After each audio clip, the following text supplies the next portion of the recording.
Hello, everyone, and welcome back to Nightmare Narratives. I can picture some of you already in bed, maybe some of you just getting home from work. Wherever you are, whatever time it is, I'm glad you're here. If this helps you relax or sleep, please like and subscribe.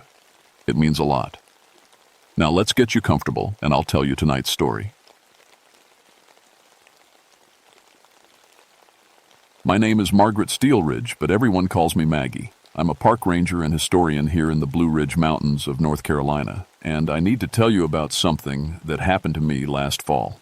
Something that changed everything I thought I knew about history. I've been working these mountains for 3 years now, ever since I left my teaching job at the university.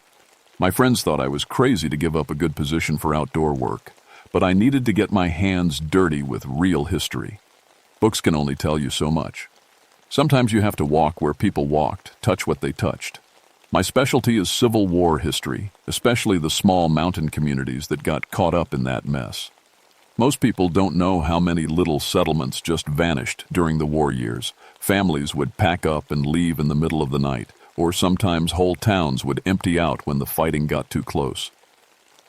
I was working on a book about these lost places when I found the cabin. It was late October, and the leaves had fallen enough that you could see the old stone foundations scattered through the woods.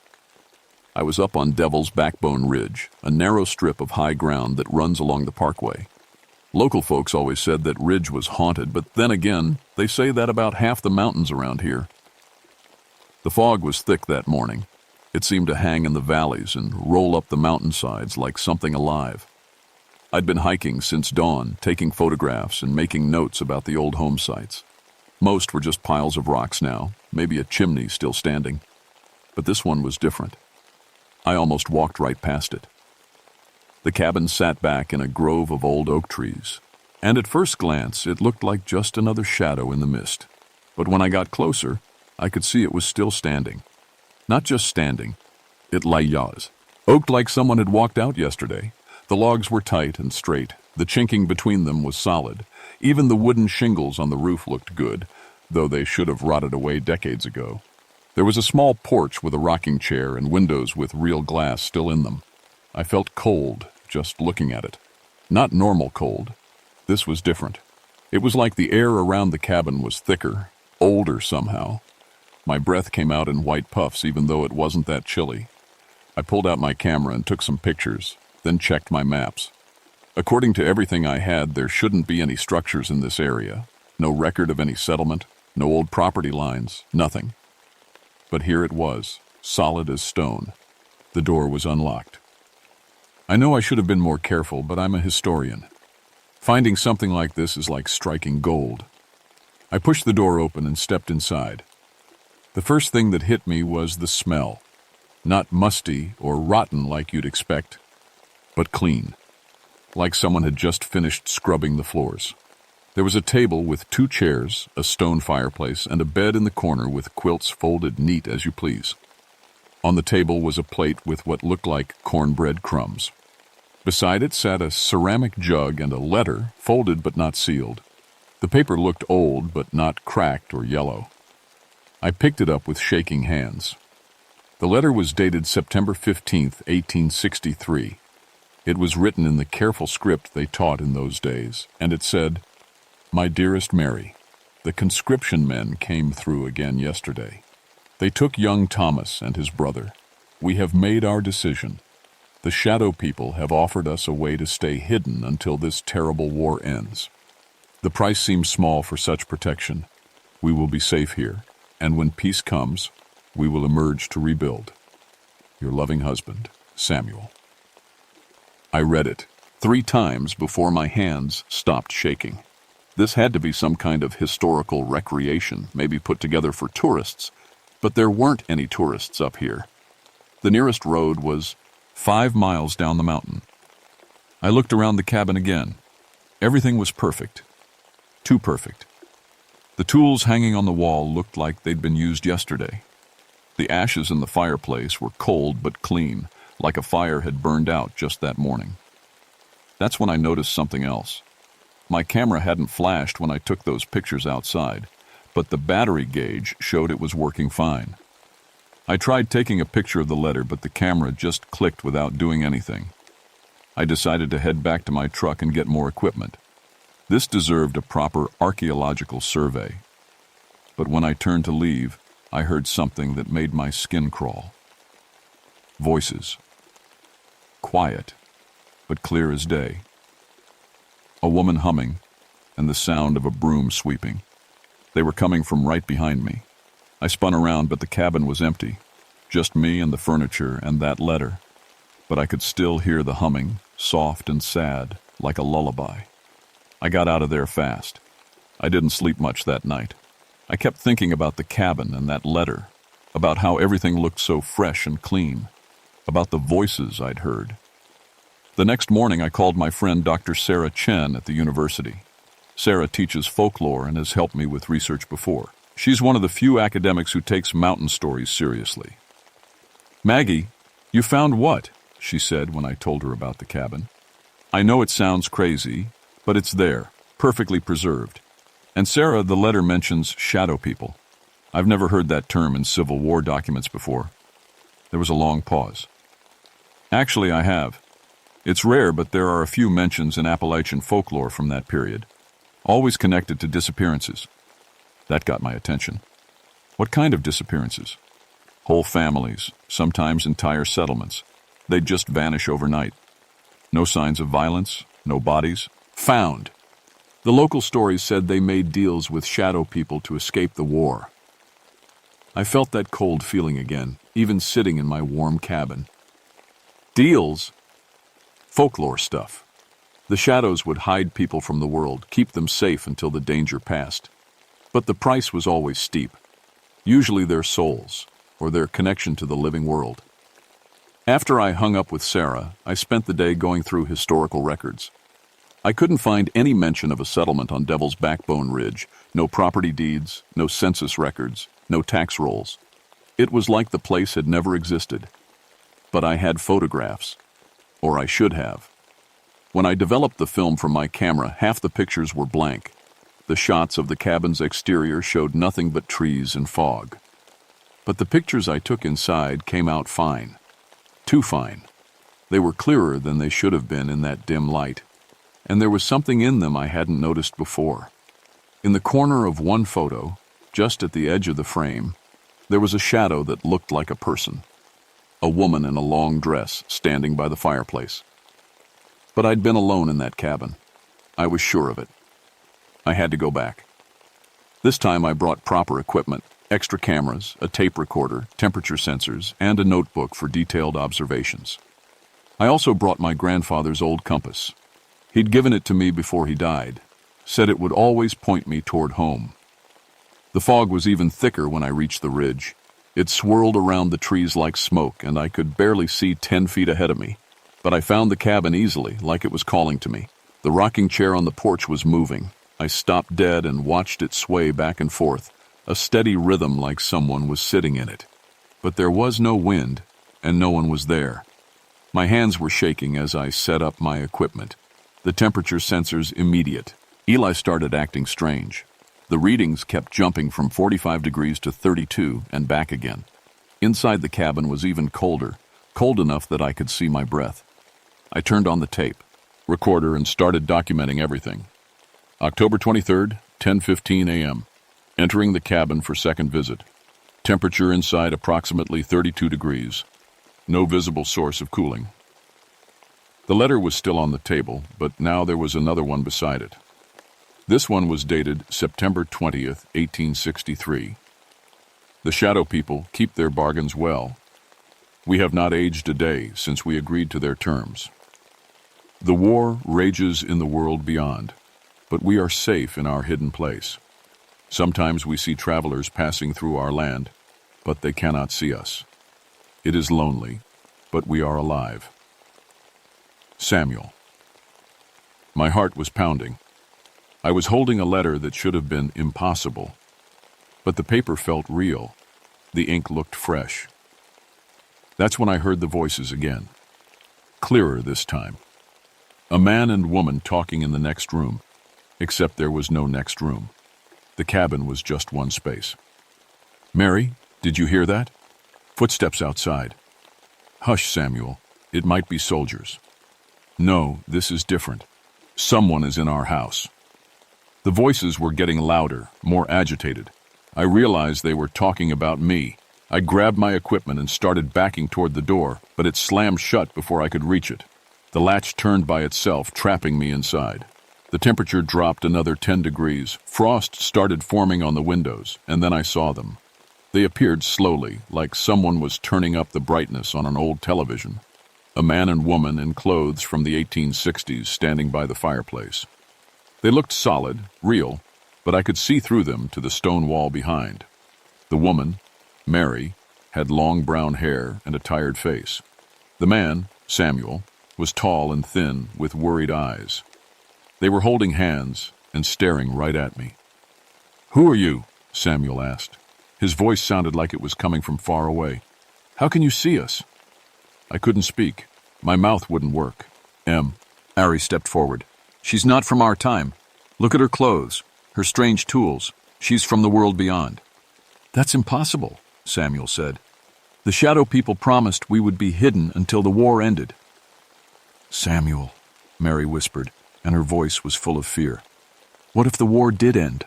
What if we've been here longer than we thought?" I found my voice. "The Civil War ended in 1865. It's 1977 now. You've been here for over 100 years. They stared at me in horror. Then Samuel began to age before my eyes. His hair went white, his skin wrinkled and sagged. Mary screamed and grabbed his arm, but the same thing was happening to her. "The Shadow People," she gasped, as her face grew old and haggard. "They lied to us. We weren't hidden from the war, we were hidden from time itself." The cabin started shaking. Pictures fell from the walls. The temperature plunged so low that ice began forming on my skin. "Help us," Samuel wheezed, now looking like a man of 90. "Break the bargain. Set us free." Then everything went black. I woke up outside the cabin, lying in the frost-covered grass. My equipment was scattered around me, and everything hurt like I'd been thrown from a moving car. According to my watch, 3 hours had passed, but it felt like minutes. The cabin looked different now, older. The logs were weathered gray, and several of the roof shingles were missing. It was still standing, but it looked like what it should have looked like, a building that had been abandoned for over a century. I gathered my equipment and checked it. The cameras were dead, but the tape recorder had kept running. When I played it back, there were voices on it. Not just Samuel and Mary, but others. Lots of others. Children laughing, a baby crying, someone chopping wood, the sounds of a whole community going about their daily lives. And underneath it all, something else. Sound like wind, but deeper, like voices whispering in a language I didn't recognize. I drove straight to Sarah's house 3 hours down the mountain. She took one look at me and made me sit down while she fixed coffee with something stronger in it. "You look like you've seen a ghost," she said. "I think I have, several of them." I told her everything, the letters, the voices, Samuel and Mary aging before my eyes. She listened without interrupting, getting more worried with each detail. "Maggie, you need to stay away from that place. Some doors shouldn't be opened." "But they asked for help. They've been trapped for over a century. By things that made deals for souls. You can't fight that kind of power." But I couldn't let it go. That night I researched everything I could find about shadow people in Appalachian folklore. What I found made my blood run cold. The stories were consistent across different regions and time periods. During times of great danger, wars, plagues, disasters, the shadow people would appear to desperate communities. They offered protection, safety, a way to hide until the danger passed. All they asked in return was a simple bargain: your soul in exchange for sanctuary outside of time. The problem was that the shadow people decided when the danger was over, and they never decided it was safe to return. The communities they protected were trapped forever, slowly forgetting the world beyond their hidden sanctuary. Eventually, most of them forgot they had ever been human at all. But something had gone wrong with Samuel and Mary's community. They'd maintained their memories, their humanity. That shouldn't have been possible under a shadow bargain, unless someone else was supposed to take their place.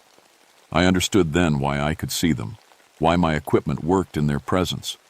The shadow people hadn't just been hiding the settlement. They'd been waiting for someone to find it, someone to complete the bargain. They wanted me to take Samuel and Mary's place. I should have stayed away. Sarah was right about that. I kept thinking about Mary's face when she realized how long they'd been trapped. About Samuel asking me to help them. About all the other voices on my tape recording. Children who had never grown up, families who had never been reunited. I had to try. The next night, I went back to Devil's Backbone Ridge. This time, I came prepared. I'd spent the day in libraries and archives, learning everything I could about shadow bargains. Most sources agreed on one thing. The contracts could be broken, but only if you found the original agreement and destroyed it. The cabin was fully solid when I arrived, looking exactly like it had on my first visit. Warm light glowed from the windows, and I could smell wood smoke from the chimney. It was like stepping back in time. Samuel and Mary were waiting for me on the porch. They looked young again, the way they had when they first made their bargain. "You came back," Mary said. There was hope in her voice, but fear too. "I said I'd help you. Have you seen others? Your neighbors? Your community?" Samuel nodded toward the woods. "They're here, but they don't remember anymore. The shadow people have had them too long. They think this is all there ever was." As if summoned by his words, figures began emerging from the fog between the trees. Men, women, children, all dressed in clothes from the 1860s. They moved slowly, without purpose, like sleepwalkers. Their eyes were empty, reflecting no light. "We tried to resist longer than the others," Mary whispered. "We wrote letters to remember who we were, where we came from. But it's getting harder. Sometimes I forget what season it was when we came here. Sometimes I forget my maiden name." "The shadow people grow stronger as we grow weaker," Samuel added. "Soon we'll be like the others, empty, hollow." That's when I saw them. They came out of the darkness between the trees, and they were not like I'd expected. I'd imagined creatures with claws and fangs, monsters from a nightmare. But the shadow people looked almost human. Tall, thin figures in dark clothes. The only difference was their faces, or rather, the lack of them. Where faces should have been, there was just smooth darkness. Not black skin or masks, but an absence of features entirely. Looking at them was like looking into a deep hole. One of them stepped forward and spoke without moving any part of what should have been its mouth. Its voice came from everywhere at once, like the sound of wind through dead leaves. "The historian has returned. Good. We have waited long for a suitable replacement." "I'm not here to make any deals," I said, trying to keep my voice steady. "All who enter our sanctuary must choose. Join us willingly, or have your essence drained slowly like the others. Either way, you will serve our purpose." "What purpose is that?" "To exist. To continue. We are older than your species, older than this world's sun. But we cannot survive without feeding on the life force of mortals. These people have sustained us for over a century." I looked at Samuel and Mary. They were holding hands, but their grip was weak. I could see them fading, becoming more translucent. "Let them go," I said. "They've given you enough." The shadow person made a sound like laughter. "They are ours until their essence is fully consumed. Perhaps another 50 years. But you are young, strong. You could sustain us for twice that long." More shadow people were emerging from the woods, dozens of them surrounding the cabin. The hollow members of the lost community shuffled closer too, their empty eyes fixed on me. "Show me the contract," I demanded. "Show me the original bargain." "Why would we do that?" "Because if you don't, I'll burn this whole place down. Your sanctuary, your feeding ground, everything." I pulled out a flare from my pack. The shadow people hissed and stepped back. Apparently, they didn't like fire. "The contract cannot be destroyed by mortal means," the lead shadow purse, On said. But there was uncertainty in its voice now. "Maybe not, but I bet your sanctuary can be. No cabin, no anchor point. You'd have to start over somewhere else. Find new victims." The shadow people conferred among themselves in their whispering language. Finally, the leader gestured toward the cabin. Very well. But viewing the contract will only confirm what you already know. These souls belong to us, as yours soon will. Inside the cabin, the leader approached the fireplace and pressed its hand against one of the stones. The stone swung inward, revealing a hidden compartment. Inside was a piece of parchment that looked like it was made from something that had never been alive. The contract was written in two languages, English and something else, something that hurt to look at. The English portion was simple. We, the undersigned residents of Sanctuary Ridge, do freely give our eternal souls to the Shadow Collective in exchange for protection from all earthly dangers until such time as said dangers no longer exist. Signed this day, September 15th, 1863. Below that were dozens of signatures, including Samuel's and Mary's. But it was the fine print that interested me. There was a clause, written in tiny script at the bottom. This contract may be voided if the original danger for which protection was sought can be proven to no longer exist, and if a blood relative of the contracted parties formally requests their release. I read it 3 times to make sure I understood. Then I smiled. The contract can be broken, I announced. The shadow people hissed in unison. Impossible. We wrote that contract. There are no living blood relatives. You're wrong. I've been researching these families for 3 years. Samuel and Mary Patterson had a son who survived the war. He moved to Tennessee and had children. I can trace their lineage. I pulled out my genealogy notes. Their great-great-granddaughter is alive right now. Her name is Elizabeth Patterson Morris, and she lives in Knoxville. Even if that were true, the lead shadow person said, she would have to come here and request their release in person. I smiled wider. No, she wouldn't. According to the contract, a formal request is sufficient, and I happen to have one. I'd spent most of the day tracking down Elizabeth Morris and explaining the situation.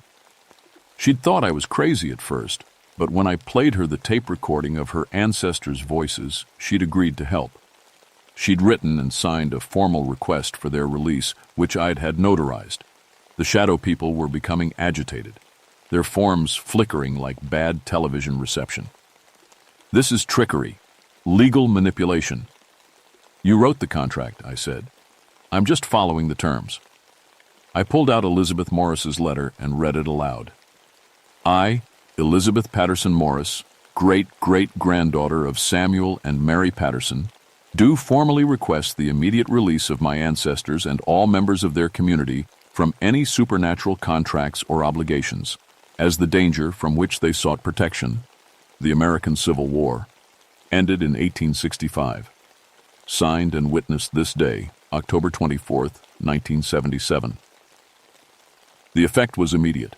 The shadow people began screaming, a sound like breaking glass mixed with static. The hollow community members stopped their shambling and looked around in confusion, awareness returning to their eyes for the first time in over a century. Samuel and Mary became solid again, fully human. Mary was crying. Is it true? She asked. The war is really over? It's been over for 112 years, I told her. The shadow people were dissolving, their forms breaking apart like smoke in the wind. But their leader managed one last threat. You have won this battle, historian. But we are legion. We will find other desperate souls to feed upon, other communities to trap. This is not over. Then they were gone, leaving only the sound of wind through the trees. The change in the community was immediate and profound. Color returned to their faces, life to their eyes. Children who had been shuffling like zombies began laughing and playing. Adults embraced each other, weeping with joy and relief. But their freedom came with a terrible realization. Everyone we knew is dead, Samuel said quietly. Our parents, our siblings, our friends. The world has moved on without us. Mary nodded, tears streaming down her face. Our son, little Tommy. He'd be older than we are now if he lived. I had to tell them the truth. He did live. He survived the war and had a family. You have descendants, great-great-grandchildren. Truly? Mary's face lit up with hope. Truly, Elizabeth Morris in Knoxville. She's the one who helped break your contract. The community gathered around as I explained what had happened to the world during their absence. The end of the Civil War, Reconstruction, 2 world wars, the moon landing, everything. They listened in amazement and growing sadness as they realized how much time they'd lost. "What happens to us now?" asked an elderly woman I hadn't seen before. "We don't belong in this time. We have no homes, no families who remember us." It was a good question. These people were from 1863, with no understanding of the modern world, no social security numbers or birth certificates, no way to prove they'd ever existed. "Some of you have living descendants," I said. "I can help you find them. As for the rest..." I thought for a moment. There are places in these mountains where people don't ask too many questions, small communities that take care of their own. I think I can help you find somewhere to belong. A young man stepped forward. He couldn't have been more than 20 when the contract was made. "What if we don't want to live in this new world? What if we're ready to rest?" I understood what he was asking. They'd been trapped between life and death for over a century. Some of them might be ready to let go, to move on to whatever comes after. "That's your choice," I told him. "You're free now, free to live, free to die, free to make your own decisions." The community spent the rest of the night talking, holding each other, mourning their losses and celebrating their freedom. Some decided they wanted to find their descendants and try to build new lives. Others chose to let their earthly existence end, to finally rest in peace. Samuel and Mary were among those who chose to stay. "We want to meet our great-great-granddaughter," Mary said. "We want to know what became of our Tommy." As dawn approached, those who had chosen to pass on began to fade. They smiled as they became translucent, their faces peaceful for the first time in over a century. One by one, they disappeared into the morning light. "Thank you," the young man whispered as he faded away. "Thank you for setting us free." By the time the sun was fully up, about half the community remained. 15 people who had decided to live again in this strange new world. I kept my promise. Over the next few weeks, I helped them adjust. I found them temporary housing in a small mountain town where the locals were used to folks with unusual stories.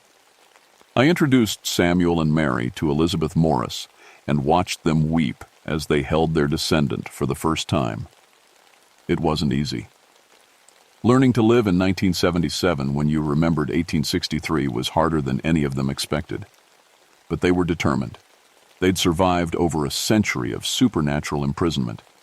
They could survive anything. 6 months later, I finished my book. The Hollow Men of Devil's Backbone, a true account of supernatural survival, was published by a small academic press. Most scholars dismissed it as fiction, but a few took it seriously. The ones who had encountered similar phenomena in their own research. Samuel Patterson got a job at a local historical society, sharing his first-hand knowledge of Civil War-era mountain life. Mary took up quilting again and started teaching the old patterns to young women in the community. They were happy as far as anyone could tell. But I knew their story wasn't over. None of our stories were. The Shadow People had been right about one thing. They were legion. My research had turned up dozens of similar disappearances throughout Appalachian history. Communities that vanished overnight, families that simply stopped existing in official records. And the disappearances were still happening. I'd become something I'd never expected to be, a paranormal investigator with a history degree. Universities called me when they had cases that couldn't be explained through normal research. Families contacted me when their genealogy hit impossible dead ends. And sometimes, late at night, I got calls from people who'd found places that shouldn't exist, buildings that were too well preserved, voices that spoke from empty rooms. I always went. Someone had to. The cabin on Devil's Backbone Ridge is still there, but it's truly empty now. I visit sometimes, just to make sure. The rocking chair doesn't move anymore. The temperature is normal. The only voices you hear are your own echo. But if you know what to look for, you can still see signs of what happened there. On certain foggy mornings, you might glimpse figures in old-fashioned clothes walking between the trees. Not trapped anymore, just visiting, checking on the place that was their home for so long. And if you're very quiet and very patient, you might hear something else. Laughter. Children playing games that haven't been played in over a century. The sound of a community that refused to be forgotten, even by time itself. The shadow people were wrong about something important. They thought they could hollow out those people, drain away everything that made them human. But some things can't be consumed. Love, hope, the connections between people. These things endure. They survive even supernatural imprisonment. Samuel and Mary taught me that. Their community taught me that. And now I teach it to others through my books and my investigations and my refusal to let the lost stay lost forever. Because history isn't just about dates and battles and famous people. It's about ordinary folks who faced extraordinary circumstances and found ways to survive. It's about communities that looked out for each other, even when that meant making impossible bargains with unknowable forces. And sometimes, if you're very lucky and very persistent, you get to help write the happy endings. My name is Margaret Steelridge, and I'm a historian. I study the places where the past and present meet, where the impossible becomes possible, where the dead refuse to stay buried. And I'm still learning that some stories never really end. They just wait, patient as mountains, for someone to come along and listen. If you ever find yourself on Devil's Backbone Ridge on a foggy morning, stop and listen carefully. You might hear echoes of the hollow men who found their way back to the light. You might hear the whisper of voices that refuse to be silenced. You might hear the sound of freedom, ringing like a bell through the mountains, calling all the lost souls home.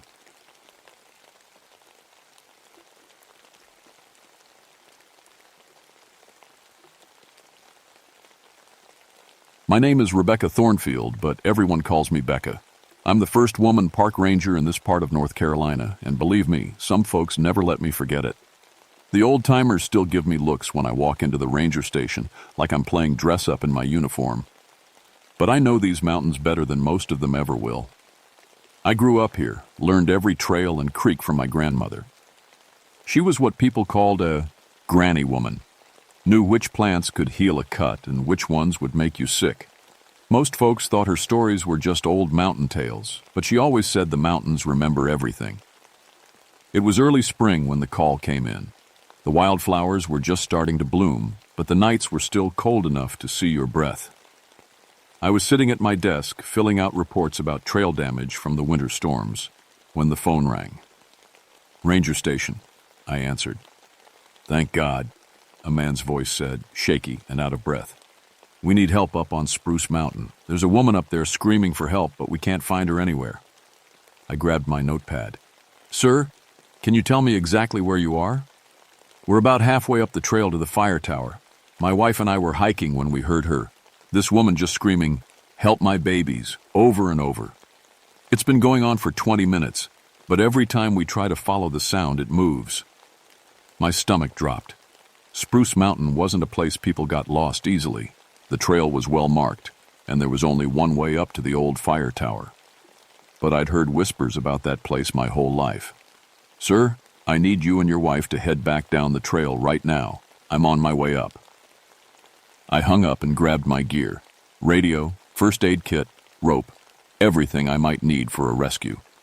As I drove toward the trailhead, I tried to push away the stories my mother used to tell. Stories about a woman named Martha Dillard who'd lived up on that mountain back in the 1920s. Stories I'd always thought were just made-up tales to keep kids from wandering too far into the woods. The parking area was empty except for one car. Probably belonged to the couple who called. I shouldered my pack and started up the trail. It was a steep climb, 8 miles to the fire tower, but I'd done it hundreds of times. The forest felt wrong from the start. Usually the woods were full of sounds, birds singing, squirrels chattering, insects buzzing. But today, everything was quiet. Too quiet. Even my footsteps seemed too loud on the dirt trail. About 2 miles up, I found them, a middle-aged couple sitting on a fallen log, the woman wrapped in her husband's jacket even though it wasn't that cold. "Are you the ranger?" the man asked, jumping up when he saw me. Thank God. That screaming, it just stopped about 10 minutes ago. His wife looked up at me with wide, scared eyes. "It wasn't natural," she whispered. The sound didn't move like a person walking. It was like it was jumping from tree to tree. I knelt down next to her. "Ma'am, can you tell me exactly what you heard?" A woman's voice, crying for help. She kept saying, "Help my babies. Please help my babies." But when we called back, asking where she was, the voice would just move somewhere else. The husband nodded. We searched for over an hour, found nothing. No footprints, no broken branches, nothing to show anyone had been through there. I helped them gather their things. "I need you both to head back down to your car. I'm going to continue up and check the area." They didn't argue. As they disappeared down the trail, I pulled out my radio to call the station. Static. I tried again, adjusting the frequency. Still nothing but white noise. That was strange. I should have perfect tie-in on this part of the mountain. I kept climbing. The higher I went, the more wrong everything felt. Wildflowers that should have been blooming were withered and brown, but only in perfect circles about 10 feet across. My compass started spinning wildly, the needle never settling on true north, and then I heard it. Faint at first, like wind through the trees. But as I stopped and listened, it became clear. A woman's voice, far away but getting closer. "Help my babies! Please! Someone help my babies!" The voice came from ahead of me, somewhere near the fire tower. I picked up my pace, my heart pounding. Someone was in real trouble up there. But as I climbed higher, the voice seemed to move. First it came from the left side of the trail, then the right, then from behind me. I spun around, calling out, "Ma'am, where are you? I'm a park ranger. I'm here to help." Silence. Then, so close it seemed like the woman was standing right next to me. "Help my babies!" But there was nobody there. I stood perfectly still, trying to control my breathing. The voice had been so close, so clear, but the trail around me was empty. No footprints in the soft dirt, no bent branches, no sign that anyone had passed this way in months. I forced myself to think like a ranger, not like a scared little girl listening to grandmother's ghost stories. People got lost in these mountains all the time. Sounds could bounce off rocks and trees in strange ways. There had to be a logical explanation. I kept climbing toward the fire tower. It was an old wooden structure built back in the 1940s, about 60 feet tall, with a small cabin at the top where someone used to watch for forest fires. Nobody had used it in years. We had better technology now. But hikers still liked to climb up and enjoy the view. The trail got steeper as I climbed. My legs burned, but I pushed on. If someone was hurt up there, every minute counted. That's when I saw the flowers. Not the withered ones I'd noticed earlier, but fresh wildflowers. Dozens of them, arranged in a perfect circle around the base of a big oak tree. Mountain laurel, wild roses, black-eyed Susans, flowers that shouldn't bloom at the same time, all picked and placed with care. In the center of the circle sat 3 small objects. I stepped closer, my heart hammering. They were toys, old ones, the kind kids might have played with decades ago. A wooden doll with a painted face, a small tin cup, and a child's shoe, so tiny it could only have belonged to a toddler. The leather was cracked and faded, but these things looked like they'd been placed here recently. There was no dirt on them, no signs of weather damage. "Hello?" I called out, louder this time. "Is someone there? Are you hurt?" The forest stayed quiet. Too quiet. I realized I hadn't heard a single bird or insect since I'd started climbing. Even the wind had stopped. I pulled out my camera and took pictures of the flower circle and the toys. Whatever was going on here, I needed to document it. But as I looked at the photos on my camera's tiny screen, my blood went cold. The toys weren't there. I looked up from the camera. The flower circle was still there, but the center was empty. Just bare dirt where the toys had been sitting a second ago. I checked the photo again. Nothing but an empty circle of flowers. My hands started shaking. I'd seen those toys. I knew I had. They'd been right there, real as anything. A branch snapped behind me. I spun around, but there was nothing, just trees and shadows and the empty trail stretching down the mountain. "This is Ranger Thornfield," I said into my radio, even though I knew it wouldn't work. "I'm investigating a possible missing person on Spruce Mountain. If anyone can hear this." Static filled the air, but underneath it, I could swear I heard something else. A whisper, too faint to make out the words. I clicked off the radio and kept climbing. The fire tower came into view about 20 minutes later. It looked different than I remembered, older somehow, more weathered. The wooden stairs that led up to the cabin looked safe enough, but something about the whole structure felt wrong. At the base of the tower, I found more evidence that someone had been here recently. The grass was trampled down in places, and there were marks in the dirt that might have been footprints. But they were strange, too small for an adult, more like a child's feet. I called out again. "Hello! This is the Park Service. If you need help, please answer." This time something answered back. "Help them? Help my babies."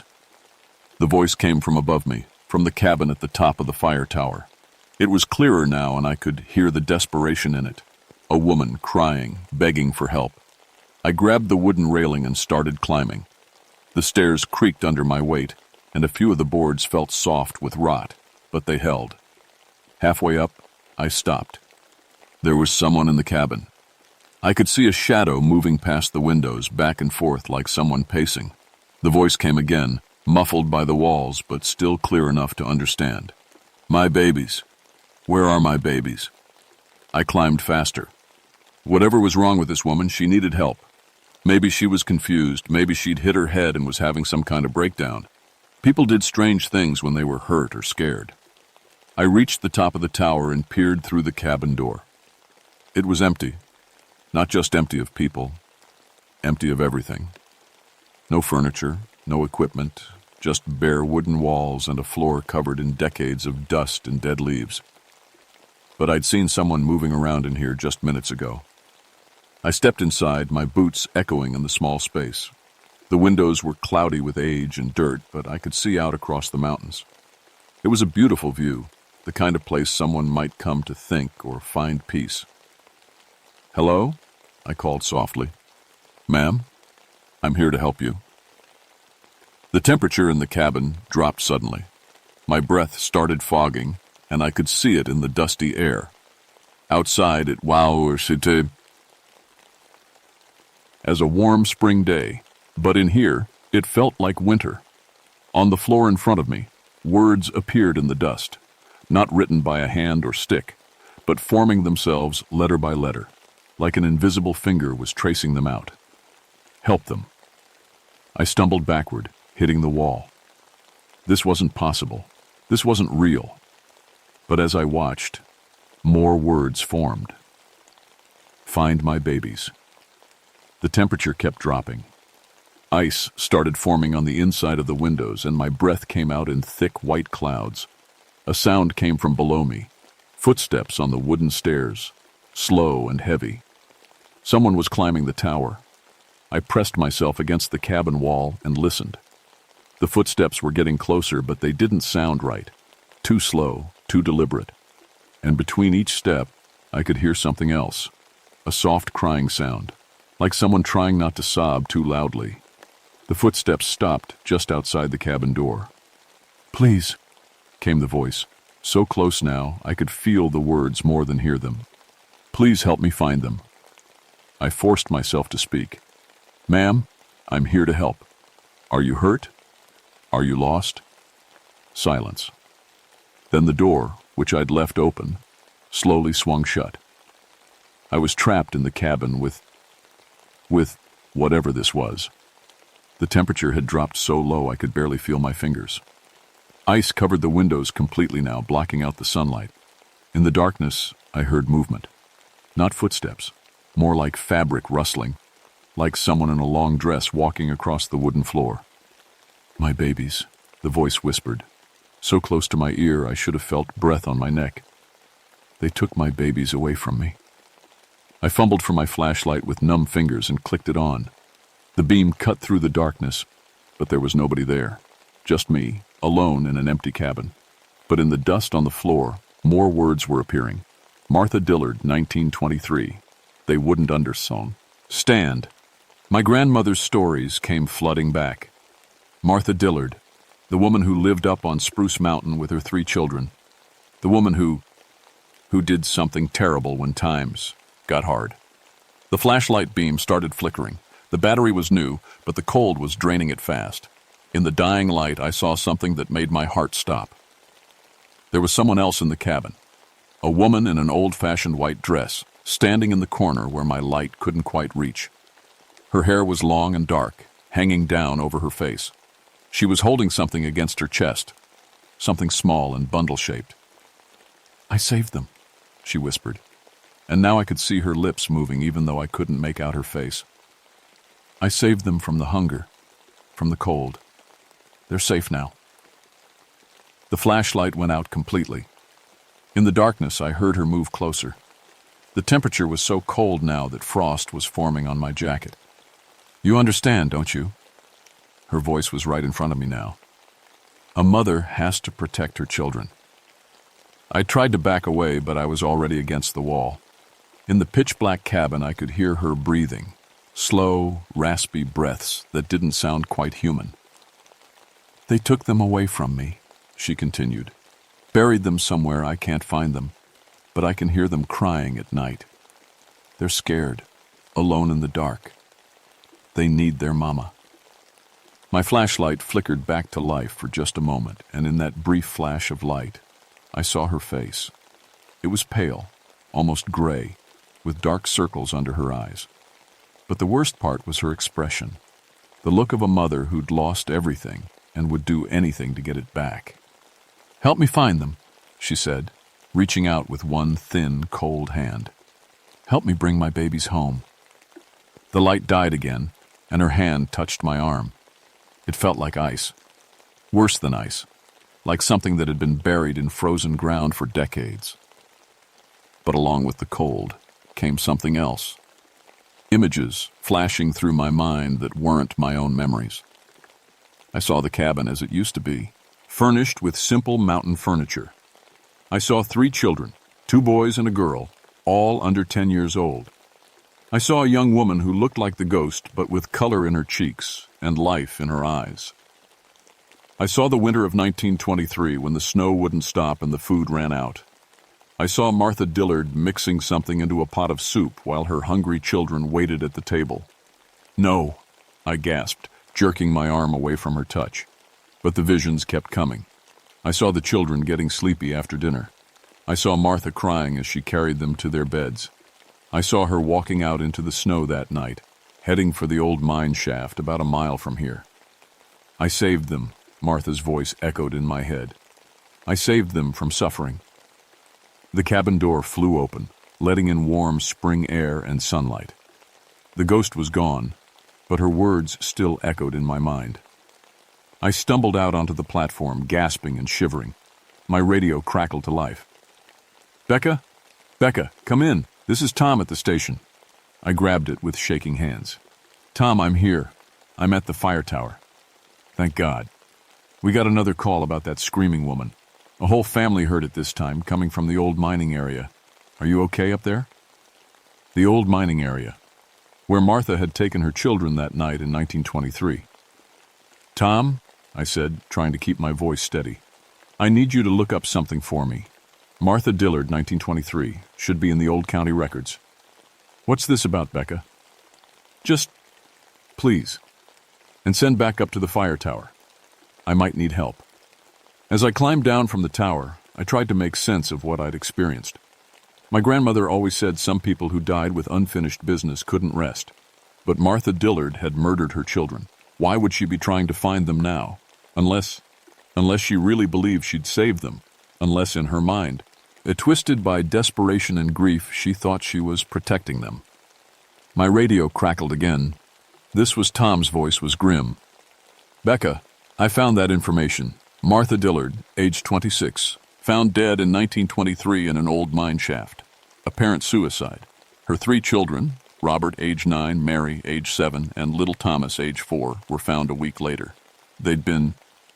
"Jesus, Becca. They'd been poisoned. What happened to the children? I asked, even though I already knew the answer would be bad. Bodies were never recovered properly. The mine shaft collapsed during the search. They're still down there somewhere. I stopped walking. That's what Martha meant when she said they'd taken her babies away from her. She couldn't find them because their bodies were buried under tons of rock and dirt, somewhere in the old mining tunnels, and she'd been searching for them ever since. I followed the old mining road toward the abandoned shaft. It was really just a trail now, overgrown with bushes and small trees, but I could still see where it cut through the forest. My grandmother had brought me this way once when I was little to show me where the old-timers used to dig for coal. Never go in there alone, she'd told me. The mountain don't like being hollowed out. It gets angry. I'd thought she meant cave-ins and bad air. Now I wondered if she knew about Martha. The screaming started again as I got closer to the mine entrance. But it was different now. Not just cries for help, but actual words, clear as day. "Robert! Mary! Thomas! Where are you, babies? Mama's here!" I could see the mine opening ahead of me, a dark hole in the side of the mountain with old wooden supports that looked ready to collapse. Warning signs from the Park Service were posted all around it, telling people to stay out. But the voice was coming from inside. I called Tom on the radio. "I'm at the old Dillard mine. The voice is coming from inside." "Absolutely not, Becca. You wait for backup. That place isn't safe." "Tom, there might be someone trapped down there. Or there might not be. You wait." But as I stood there looking at the mine entrance, the crying got louder, more desperate. And underneath Martha's voice, I heard something else. Smaller voices, weaker ones. Children crying. I couldn't wait for backup. Not if there were kids in trouble down there. I clicked on my flashlight and stepped into the mine. The air was cold and damp, smelling of old wood and stagnant water. The tunnel went back into the mountain further than my light could reach. Old railroad tracks ran along the floor, rusty and broken. "Hello?" I called out. "This is the Park Service. If anyone's down here, please answer." The crying stopped, but in the silence I could hear something else. Footsteps echoing from deeper in the mine. Slow, shuffling steps like someone walking carefully in the dark. I followed the sound, stepping carefully around loose rocks and rotted wooden beams. The tunnel branched off in several directions, but the footsteps always seemed to be coming from straight ahead. About 50 yards into the mountain, I found the collapse Tom had mentioned. A wall of rock and dirt blocked the main tunnel with just a small gap at the top where someone might be able to squeeze through. The footsteps had stopped, but now I could hear breathing coming from the other side of the collapse. "Ma'am, are you hurt?" I called out. "Can you hear me?" "Help them," came Martha's voice, muffled by the tons of rock between us. "Please, help them get home." I examined the gap in the collapse. It was barely big enough for a person to crawl through, and the rocks looked unstable. But if someone was trapped on the other side... Against every rule of mine safety I'd ever learned, I squeezed through the gap. On the other side was a larger chamber, probably where the miners had dug out a big vein of coal. My flashlight beam swept across the space, showing old equipment and other things. In the center of the chamber, 3 small skeletons sat in a circle, still wearing the rotted remains of 1920s children's clothes. Their bones were clean and white, arranged carefully like someone had been taking care of them. And standing over them was Martha Dillard. She looked more solid now, more real. I could see the details of her face, young, pretty, but worn down by hardship and grief. Her white dress was stained with dirt and something that might have been blood. In her arms, she held what looked like a bundle of old cloth. "You came," she said, and her voice sounded almost normal now, almost human. I knew someone would understand. A mother always knows. I kept my flashlight trained on her, trying not to look at the small bones. "Martha, those are your children." "Yes," she said, sitting down next to the skeletons. "My babies. I brought them here to keep them safe, but then the mountain fell down and I couldn't get back to them. They've been alone for so long." She reached out and touched one of the skulls gently, like she was stroking a sleeping child's hair. "They need a proper burial," I said carefully. "They need to rest." Martha looked up at me with eyes that held decades of pain. "Will you help me take them home? Will you help me put them somewhere safe?" I thought about what my grandmother had taught me about mountain spirits and unquiet dead, about how some ghosts couldn't rest until their unfinished business was complete. "Yes," I said, "I'll help you." But as I spoke, I realized the truth. Martha wasn't just a ghost looking for her children. She was a mother who'd murdered 3 innocent kids and then spent almost a century refusing to face what she'd done. She'd convinced herself she was protecting them, but really she was just protecting herself from the guilt. The children's spirits weren't here. They'd moved on long ago, probably the moment they died. Only Martha remained, trapped by her own refusal to accept responsibility. "But first," I said, "you have to tell me the truth about what really happened that night." Martha's expression changed. The sad mother mask slipped away, and underneath was something darker.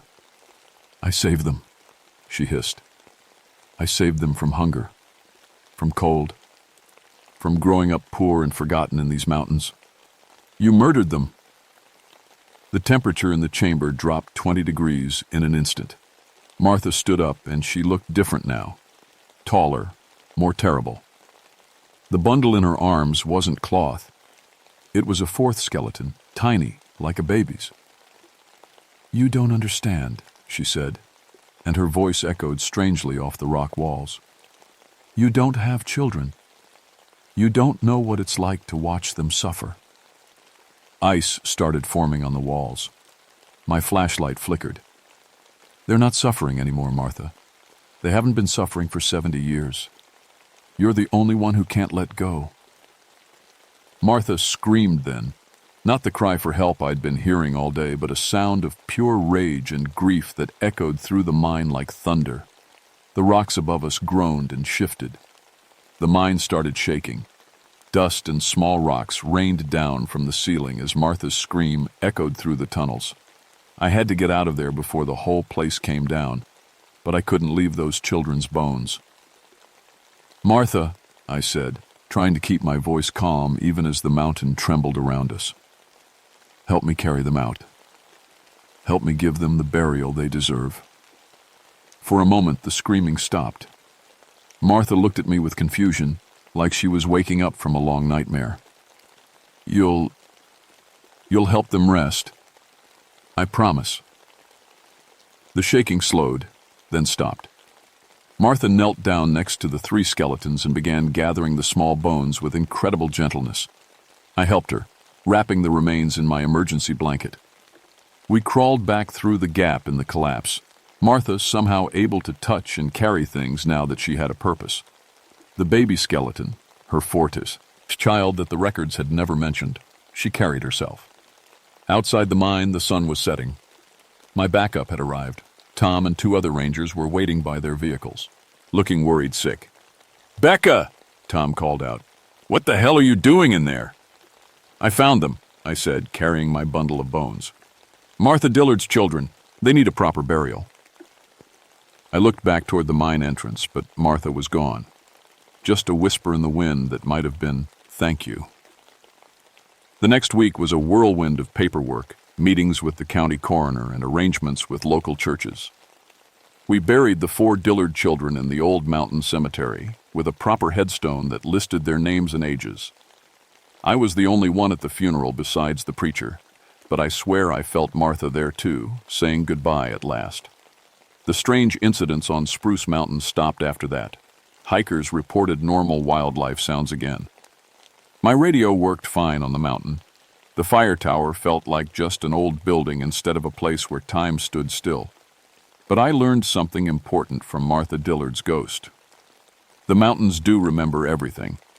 Like my grandmother always said, they remember the good times and the bad times, the love and the loss, the guilt and the grief. And sometimes they need help letting go. I kept working as a ranger, but I also started studying the old mountain stories more seriously, learning about the plants and herbs my grandmother had taught me, the old ways of dealing with spirits that couldn't rest. Because Martha wasn't the only ghost in these mountains. She was just the loudest one. 6 months later, I got another call about strange voices in the woods. This time, I was ready. After all, someone has to help the dead find peace. And in these old mountains, that someone might as well be me. My name is Rebecca Thornfield, and I'm the first female park ranger in this district. But more than that, I'm a bridge between the old ways and the new, between the living and the dead. And the mountains still remember everything.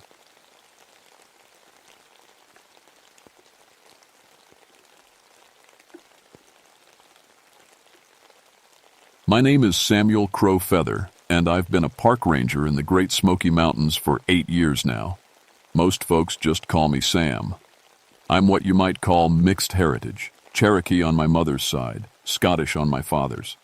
Growing up, that always made me feel like I was stuck between two worlds, never quite fitting into either one. I specialized in water rescue because I knew every stream, creek, and waterfall in these mountains like the back of my hand. Been swimming in them since I was old enough to walk. My grandmother used to tell me stories about the old Cherokee ways, about spirits in the water and medicine women who could heal with touch. I always figured that was just old superstition, the kind of thing that kept our people stuck in the past instead of moving forward. That was before Cataract Falls changed everything I thought I knew. It was early May 2024, right at the start of spring flood season. The snowmelt from up high was making all the creeks run fast and dangerous. Cataract Falls sits in a remote hollow about 6 miles off the main trail, a 200-foot cascade that drops into a deep, dark pool. The mist from the falls creates this weird twilight effect even in the middle of the day. Your cell phone won't work back there. Too much rock between you and the towers. I'd always felt something strange about that place, even as a kid. The air felt heavier somehow. Animals stayed away from the pool at the bottom. But I never put much stock in feelings. I believed in facts, in science, in what I could see and touch and measure. The call came in around 3 in the afternoon.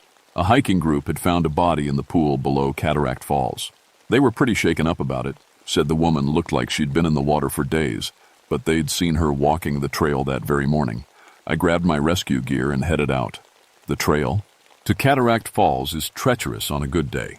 Narrow switchbacks carved into the mountainside, loose rocks that'll send you tumbling if you're not careful.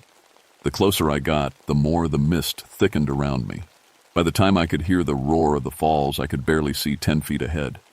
The hiking group was huddled together near the tree line, looking pale and scared.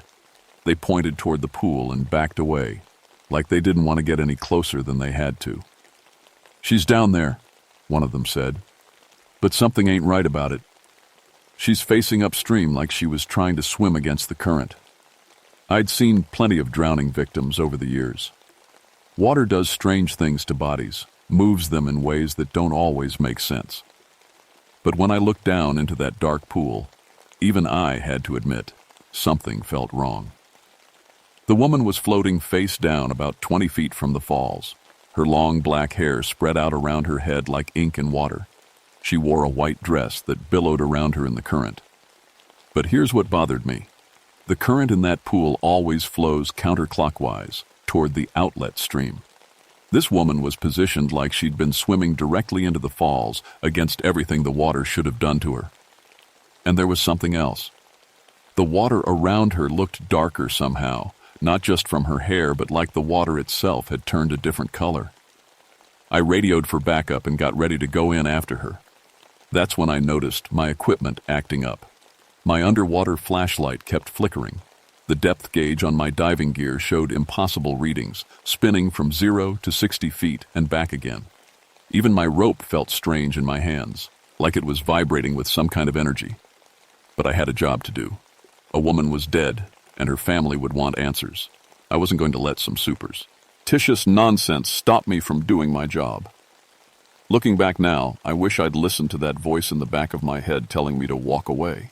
I wish I'd paid attention to the way the mist seemed to whisper in words I almost understood, or how the water at the base of the falls had turned the color of rust. Instead, I checked my gear one more time and stepped into the pool. The water was so cold it took my breath away, even through my wetsuit. And as I waded deeper, I could swear I heard someone calling my name from behind the waterfall. But that was impossible. Nobody else was supposed to be back there. The water got colder the deeper I went, which made no sense. Spring runoff is cold, sure, but this felt like ice water in the middle of summer. My breath came out in little puffs, and I could see frost forming on my mask. When I reached the body, the first thing I noticed was her face. She looked peaceful, almost like she was sleeping. Her skin was pale, but not bloated like you'd expect after days in the water. No fish bites, no decomposition. She could have just laid down for a nap 5 minutes ago. But her eyes were open, staring right up at the waterfall, and they were completely black. Not just the pupils, but the whole eye, like someone had filled them with ink. I tried to lift her, to get her to shore, but she was impossibly heavy. It was like she was anchored to something at the bottom of the pool. When I dove down to check, the water got so murky I couldn't see my own hands. My equipment went crazy. The compass spun like a top. The depth gauge showed I was somehow 200 feet underwater in a pool that couldn't be more than 30 feet deep. That's when I heard the voice. It came from everywhere and nowhere at once, speaking words that sounded familiar but made no sense. Cherokee words, I realized, though I'd never learned the language. My grandmother had tried to teach me when I was little, but I'd been too stubborn, too sure that old ways had no place in the modern world. Now, somehow, I understood every word. Gadohi, Gadohi, come, home. The voice was calling me by my Cherokee name, the one my grandmother used when I was small. A name I'd never told anyone at the ranger station. I surfaced fast, probably too fast, my ears popping from the pressure change. The hiking group was gone. I could see them way up the trail, moving as quickly as they could manage. Smart of them. But I wasn't alone. Standing at the edge of the pool was a woman in traditional Cherokee dress. Not like the tourist stuff you see at the gift shops, but the real thing. Doeskin, decorated with shells and beads, her long black hair braided with feathers and ribbons. She was maybe 40 years old, beautiful in a way that made your chest tight just looking at her. She was also completely transparent. I could see the trees right through her body. I blinked hard, figuring the cold water and weird equipment readings had messed with my head. But when I opened my eyes, she was still there, still staring at me with eyes that held too much sadness and too much rage. "You look like him," she said, and her voice was the same one I'd heard underwater. "You have his face, his hands, but do you have his courage?" "Lady, I don't know what you're talking about," I said, trying to keep my voice steady. "I'm here on official business. There's been an accident." She laughed, and the sound made the hair on my arms stand up. "Accident? Is that what they're calling murder these days?" The woman in the water, the body I'd been trying to recover, suddenly jerked upright. Not like she was alive, but like someone had yanked her up by invisible strings. Her head turned toward me with a wet, grinding sound, and those black eyes focused right on my face. "They threw me in the water to see if I would float," she said, even though her mouth didn't move. The voice came from the transparent woman on the shore. "They said if I was innocent, the spirits would save me. If I was guilty, I would drown." The body in the water started moving toward me, not swimming, but gliding across the surface like she was on ice instead of water. I backpedaled, as fast as I could, but the pool suddenly felt huge, like I was swimming in an ocean instead of a mountain pool. "I drowned," the transparent woman continued, "but not because I was guilty. I drowned because they tied stones to my feet and pushed me off the cliff. I drowned because I helped people they thought were enemies. I drowned because they were afraid of what I could do." The floating body was close enough now that I could see details I'd missed before. Her wrists were raw and bloody, like rope burns. Her ankles, too. And around her neck was a leather cord with something heavy hanging from it. Not jewelry, but a stone, carved with symbols I recognized from my grandmother's old stories. "My name is Ayanna Crow Feather," the transparent woman said. "And you, Gadohi, are my great-great-grandson." That's when the body in the water reached for me with hands that moved like claws, and I understood that everything my grandmother had tried to teach me about the old ways, about spirits and medicine and the power that runs in the blood, all of it was real, and all of it was very, very angry. I thrashed backward through the water, my training kicking in, even though my brain was screaming that this couldn't be happening. The body, Ayana, my ancestor, whatever she was, moved through the water like it was air, her arms reaching for me with fingers that stretched longer than human fingers should. "Don't run from me, Gadohi," she said without moving her lips. "I've been waiting so long for family to come home." I made it to shore and scrambled up the muddy bank, my gear weighing me down. Behind me I could hear splashing, but not like someone swimming, more like something large moving through shallow water, something that didn't need to breathe. The transparent woman, the real Ayana, I guessed, stood watching me with those sad, angry eyes. "You can see me," she said. "But that means the blood is strong in you, stronger than it was in your father or his father. They couldn't see me at all." "My father never came here," I gasped, checking my equipment. Nothing was working right. The radio just hissed static. My GPS showed I was somehow in 3 different locations at once.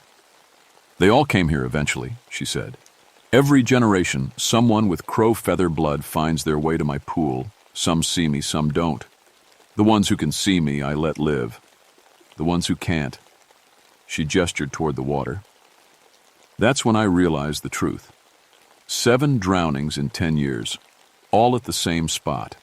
All ruled accidental because there was never any evidence of foul play. But what if they weren't accidents? What if they were executions? "You're killing people," I said. "I'm collecting what's owed," she corrected. 200 years ago, they drowned me for helping Cherokee who married whites, for healing children who had mixed blood like yours. They said I was a witch, that I was poisoning the tribe with my sympathy for outsiders. The body in the pool had gone still, floating face down again like when I'd first arrived. But I could feel it watching me, waiting. The families who accused me, who testified against me, who watched me drown, their descendants still come to these mountains. They hike these trails, swim in these pools, never knowing what their ancestors did. I make sure they remember. "That was 200 years ago," I said, trying to keep my voice calm. "These people had nothing to do with what happened to you." "The blood remembers," she said. "Even when the mind forgets, the blood remembers. Just like your blood remembers me, even though no one ever told you my story." She was right. Standing there, looking at her, I felt memories that weren't mine stirring in my head. Images of this place from long ago. Cherokee families got there around fires, children playing in the stream, women washing clothes on the rocks, and then other images, darker ones, a trial by the water's edge, accusations, fear, and finally, a woman with my eyes and my chin being pushed off the cliff with stones tied to her feet. "I was innocent," Ayana said, "but guilt and innocence don't matter when people are afraid. They needed someone to blame for the troubles that came with the white settlers, someone to punish for the changes they couldn't stop. I was convenient." More memories flooded through me, not just of her death, but of what came after. Years of rage building up in the dark water. Decades of waiting for justice that never came. Generations of crow-feathered descendants who forgot their own history, who chose the white world over the Cherokee world, who turned their backs on the old ways until they couldn't even see their own ancestors' ghost. "But you can see me," she said again. "You have the gift I had, the ability to speak with spirits, to heal with your hands, to see the connections between all living things. Your grandmother tried to teach you, didn't she?" I nodded, remembering.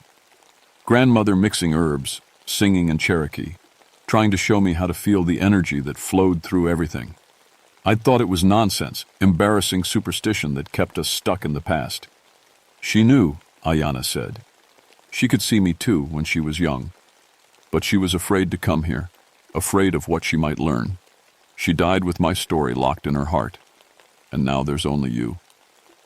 The water behind me started bubbling like it was boiling, though it was still ice cold. The body rose up again, standing waist deep in the pool. This time, when it spoke, the voice came from its own throat. "7 families," it said in a voice like grinding stone. 7 bloodlines that owe me justice. I've taken 6. Only one remains." "What family?" I asked. though I was starting to suspect I didn't want to know. Morrison, Ayanna said. The family that led my trial, that convinced the others I was dangerous. As their descendant is coming here tomorrow, a young woman with her children, here to hike the falls and enjoy the beautiful spring weather. I felt my blood turn to ice water. I knew exactly who she was talking about. Sarah Morrison, 28 years old, with 2 little kids and a husband who worked too much. She'd called the ranger station yesterday to ask about trail conditions. She wanted to bring her family somewhere special, somewhere they could make memories. She's innocent, I said. Her kids are innocent. Were my children innocent? The body in the water asked. And now I could see them in my mind. 2 young ones who watched their mother dragged away to die, who grew up without her guidance, who learned to hide their Cherokee blood to survive in a world that hated them. I won't let you hurt them, I said. Both versions of Ayanna, the transparent one and the body in the water, smiled at the same time. It was not a pleasant expression. Then you'll have to stop me, they said in unison. But first, you'll have to understand what you really are. The body in the water raised one hand, fingers pointing at my chest. Power hit me like lightning, dropping me to my knees. But it wasn't painful. It was awakening. Every cell in my body suddenly remembered what it meant to be Cherokee, what it meant to carry the blood of medicine people and water keepers and those who spoke with spirits. I could see everything, the connections between all living things, the flow of energy through the mountain, the way the water carried memory and pain and power. And I could see the rage that had poisoned this sacred place, the injustice that had turned healing water into a trap for the innocent. Now you know, Ayanna said. Now you understand what they took from you when they made you ashamed of what you are. The question is, what are you going to do about it? The power flows. Owing through me was like nothing I'd ever felt, like being plugged into the mountain itself. I could sense every living thing for miles around, the trees, the animals, the water, the very stones under my feet. All of it connected, all of it alive in ways I'd never imagined. But I could also feel the poison. 200 years of rage and pain had corrupted this place, turned it from a sacred site into a killing ground. The water that should have been healing was now hungry for blood. The spirit that should have been at peace was trapped in an endless cycle of revenge. You feel it now, Ayanna said. The power that runs in your blood. The gift that made me dangerous to those who feared change. I struggled to my feet, trying to make sense of what was happening to me. This isn't just about revenge, is it? There's something else. She nodded, and for the first time, some of the anger left her face. I was a bridge builder, Gadohi. I helped Cherokee adapt to the New World without losing who they were. I healed white children when their own medicine failed. I showed people that mixed blood wasn't a weakness, it was strength. And they killed you for it. They killed me because I threatened their simple answers. Cherokee good, white bad.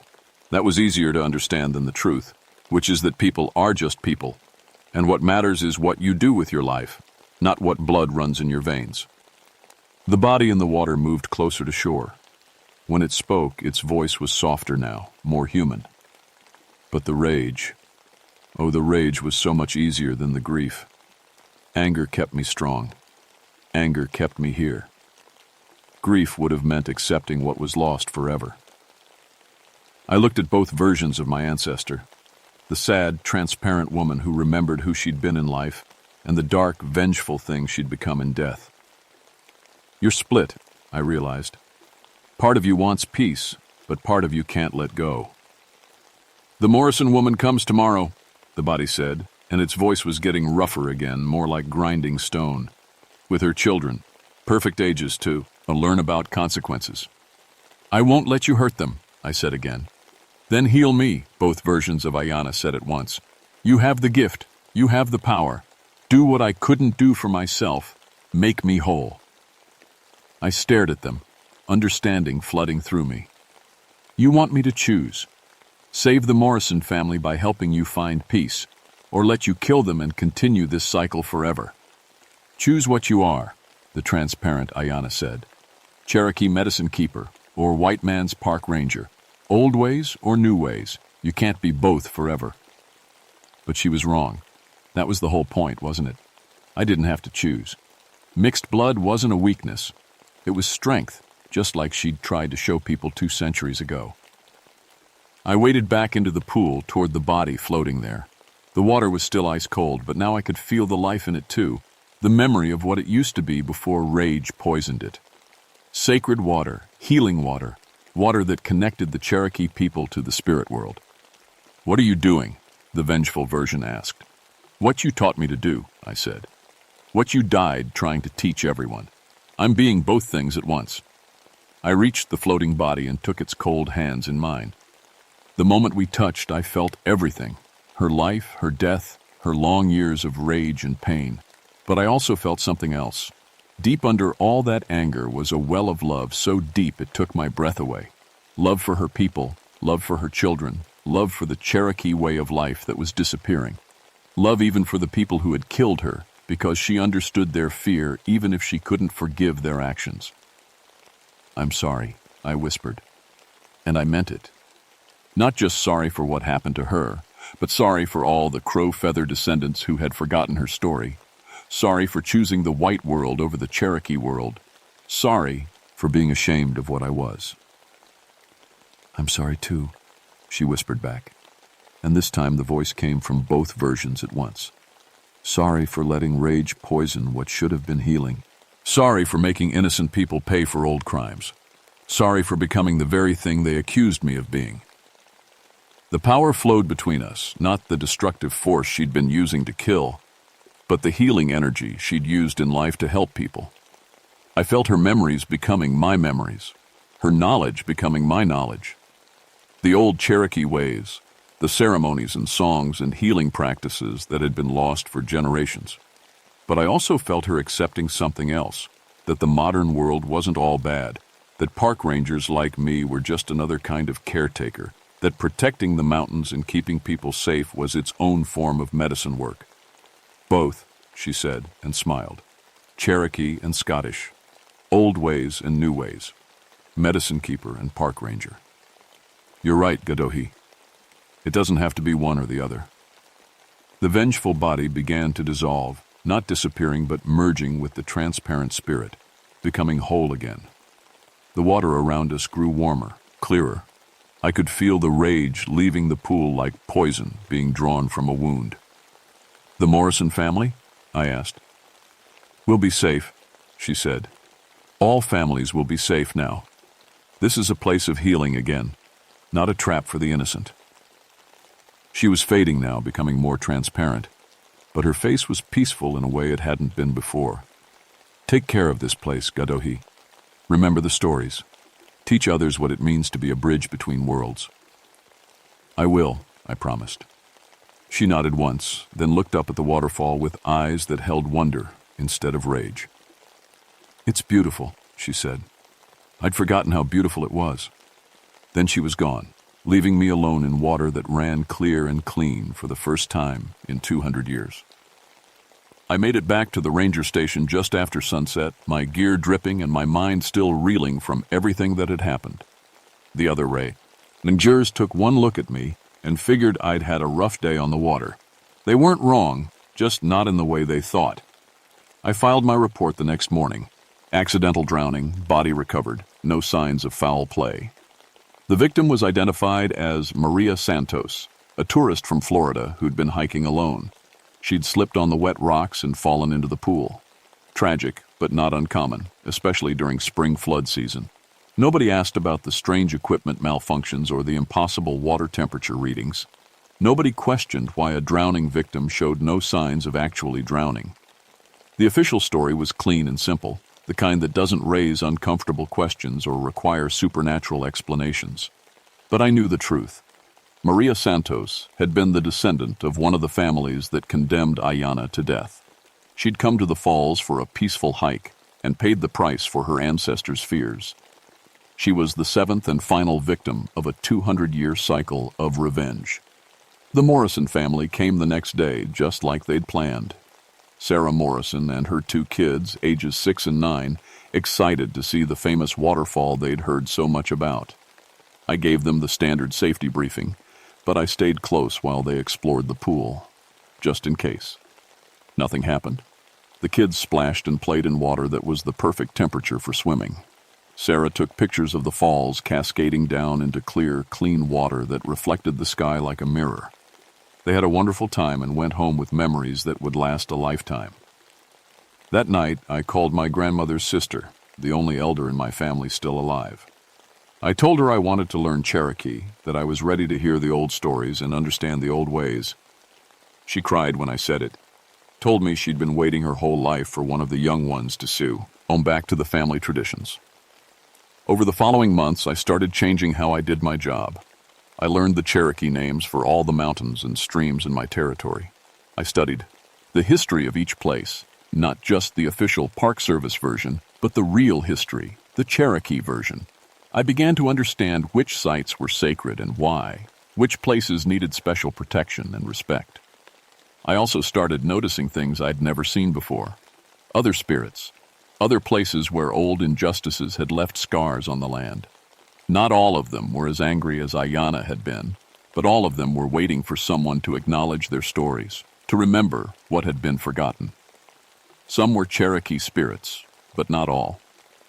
I found the ghost of a Civil War soldier still guarding a bridge that no longer existed. I discovered the spirit of a young woman who died in a mining accident in 1943, still warning people away from unstable ground. I even met the playful ghost of a park ranger from the 1960s who died trying to rescue a lost hiker.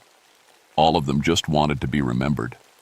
All of them had something to teach about taking care of the mountains and the people who came to visit them. I started keeping a journal of these encounters, documenting not just where they happened, but what I learned from each spirit. It became a different kind of park ranger manual, a guide to the supernatural history of the Smokies, written for whoever comes after me. Because I know now that I'm not the only one with this gift. There are others out there, other people with mixed heritage who can see between worlds, other bridge builders who can help heal old wounds and prevent new ones. The blood remembers, just like Ayanna said, and when it's time, the blood will call them home too.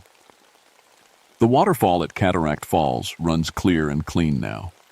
The water is perfect for swimming, and the mist creates rainbows in the afternoon sun. Families come there to make memories, and children play safely in the pool where my ancestor once drowned. But sometimes, when the light is just T-Dan's right and the mist catches the sun at the perfect angle, you can see her standing at the edge of the pool. Not angry anymore, not vengeful, but watchful, protecting the place that was once her prison, making sure it stays a place of healing instead of harm. She nods when she sees me, acknowledging the work we do together. The Cherokee medicine woman and the mixed-blood park ranger, the old ways and the new ways, all of it connected like she tried to teach people so long ago. My name is Samuel Crowfeather, and I'm a bridge between worlds. And I finally understand that's not something to be ashamed of. It's something to be proud of. The mountains are full of stories. Some of them are written in history books, and some of them are written in the water and the wind and the stones themselves. My job is to listen to all of them, to remember all of them, and to make sure that the people who come after me know the truth about what happened in these hills. Because the blood remembers, even when the mind forgets. And sometimes, that's the only justice the dead will ever get.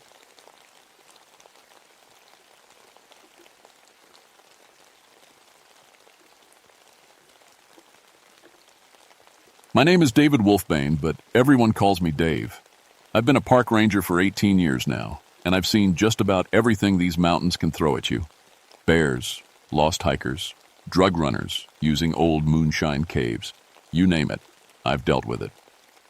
But nothing, and I mean nothing, prepared me for what happened at Raven's Peak that winter.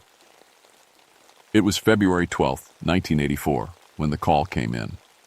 I was sitting in my cabin drinking coffee and going through paperwork. The radio crackled to life around 3 p.m. "Dave, we got a hiker up near Raven's Peak who found something weird in one of the caves," dispatch said. "Claims there's human bones all over the place." I sighed and reached for my coat. Probably just old bones from some Civil War skirmish or maybe a forgotten cemetery. These mountains are full of history, most of it buried and forgotten. "I'm on my way," I radioed back. The drive up the mountain took 40 minutes in my truck. Snow was falling hard, big flakes that stuck to everything. By the time I reached the trailhead, there was already 3 inches of fresh powder on the ground. The wind was picking up too, making that whistling sound through the trees that always put me on edge. I grabbed my pack, flashlight, camera, evidence bags, first aid kit. After 12 years as military police before becoming a ranger, I knew how to handle crime scenes. Though honestly, I figured this would just be another false alarm. The hiker who'd called it in was waiting by his car, a young guy maybe 25 years old. His name was Tommy Chen, and he was shaking. Not from cold either. This was pure fear shaking. "Thank God you're here," he said. "I can't get what I saw out of my head." "Calm down, son. Show me what you found." Tommy led me up a narrow trail I'd walked hundreds of times before. But today, something felt different. The woods were too quiet. No birds sounds. No squirrels chattering. Even the wind seemed muffled, like the mountain itself was holding its breath. After 20 minutes of hiking, Tommy stopped and pointed to a dark opening in the rock face. "In there," he whispered. "I was looking for shelter from the snow when I found it." The cave mouth was maybe 6 feet high and 4 feet wide. I'd never noticed it before, which was strange because I knew every inch of this mountain. I pulled out my flashlight and clicked it on. "You stay here," I told Tommy. "If something happens, hike back to your car and call for help."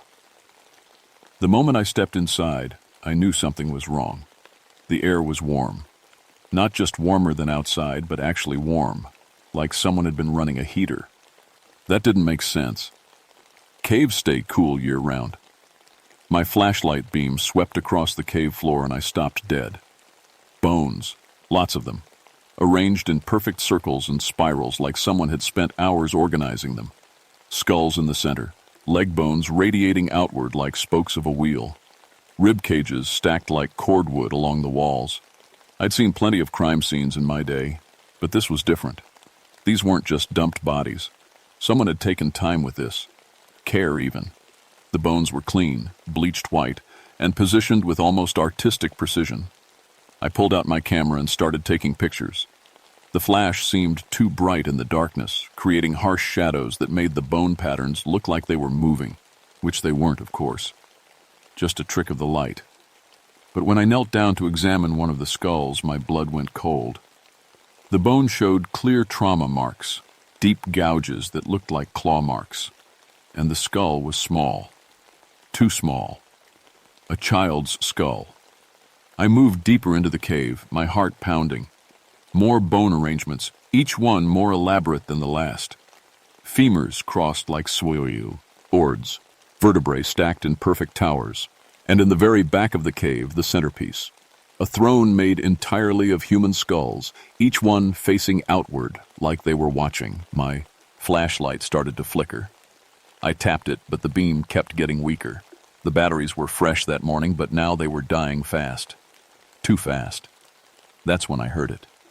A soft clicking sound, like dice being rolled. It was coming from deeper in the cave, from passages I hadn't explored yet. Click, click, click. Rhythmic, almost musical. I should have left right then. Any sensible person would have. But 18 years of ranger work had taught me that every mystery has an explanation. Someone was playing games, maybe trying to scare hikers away from their drug operation. I followed the sound deeper into the mountain. The cave split into 3 tunnels. The clicking was coming from the middle one. My flashlight was barely working now, just a dim yellow glow. But I could see that this passage was different. The walls were covered in what looked like carvings, spirals and symbols that seemed to move in the weak light. The clicking stopped. In the silence that followed, I heard something that made my skin crawl. Breathing. Slow, labored breathing that echoed off the cave walls. But it wasn't coming from ahead of me. It was coming from behind. I spun around, my dying flashlight casting crazy shadows on the cave walls. Nothing there but empty tunnel and those weird symbols. The breathing sound stopped as soon as I turned. "Hello?" My voice echoed back at me. "Rangers! If someone's in here, come out where I can see you." Silence. I pulled out my radio to call for backup, but all I got was static. The mountains always made radio contact tough, but this was different. Just dead air, like something was blocking the signal completely. My flashlight gave one last flicker and died. The darkness in that cave wasn't like anything I'd ever experienced. It was thick, like black soup, pressing in on all sides. I fumbled for my backup light and clicked it on. The beam was strong and steady, thank God. That's when I saw them. The bones I'd photographed in the main chamber. They'd moved. The perfect circles and spirals were gone, replaced by chaotic piles, like someone had kicked through them. But that was impossible. I'd been gone maybe 10 minutes. I heard footsteps. Slow, deliberate footsteps echoing from the tunnel I'd just left. But they didn't sound right. They sounded wet, squishy, like bare feet walking through mud. "Rangers!" I called out again, my hand moving to the pistol on my belt. "Come out with your hands visible." The footsteps stopped. I waited, heart hammering, but nothing happened. Just that oppressive silence and the feeling of being watched by unseen eyes. The smart thing would be to get out, call for a full investigation team. But something was keeping me there.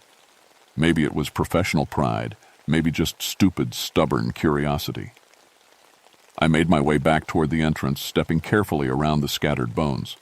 As I passed one of the skull piles, I could have sworn I saw an empty eye socket turn to follow me. But when I swung my light back, all the skulls were facing forward like before. My nerves were getting to me.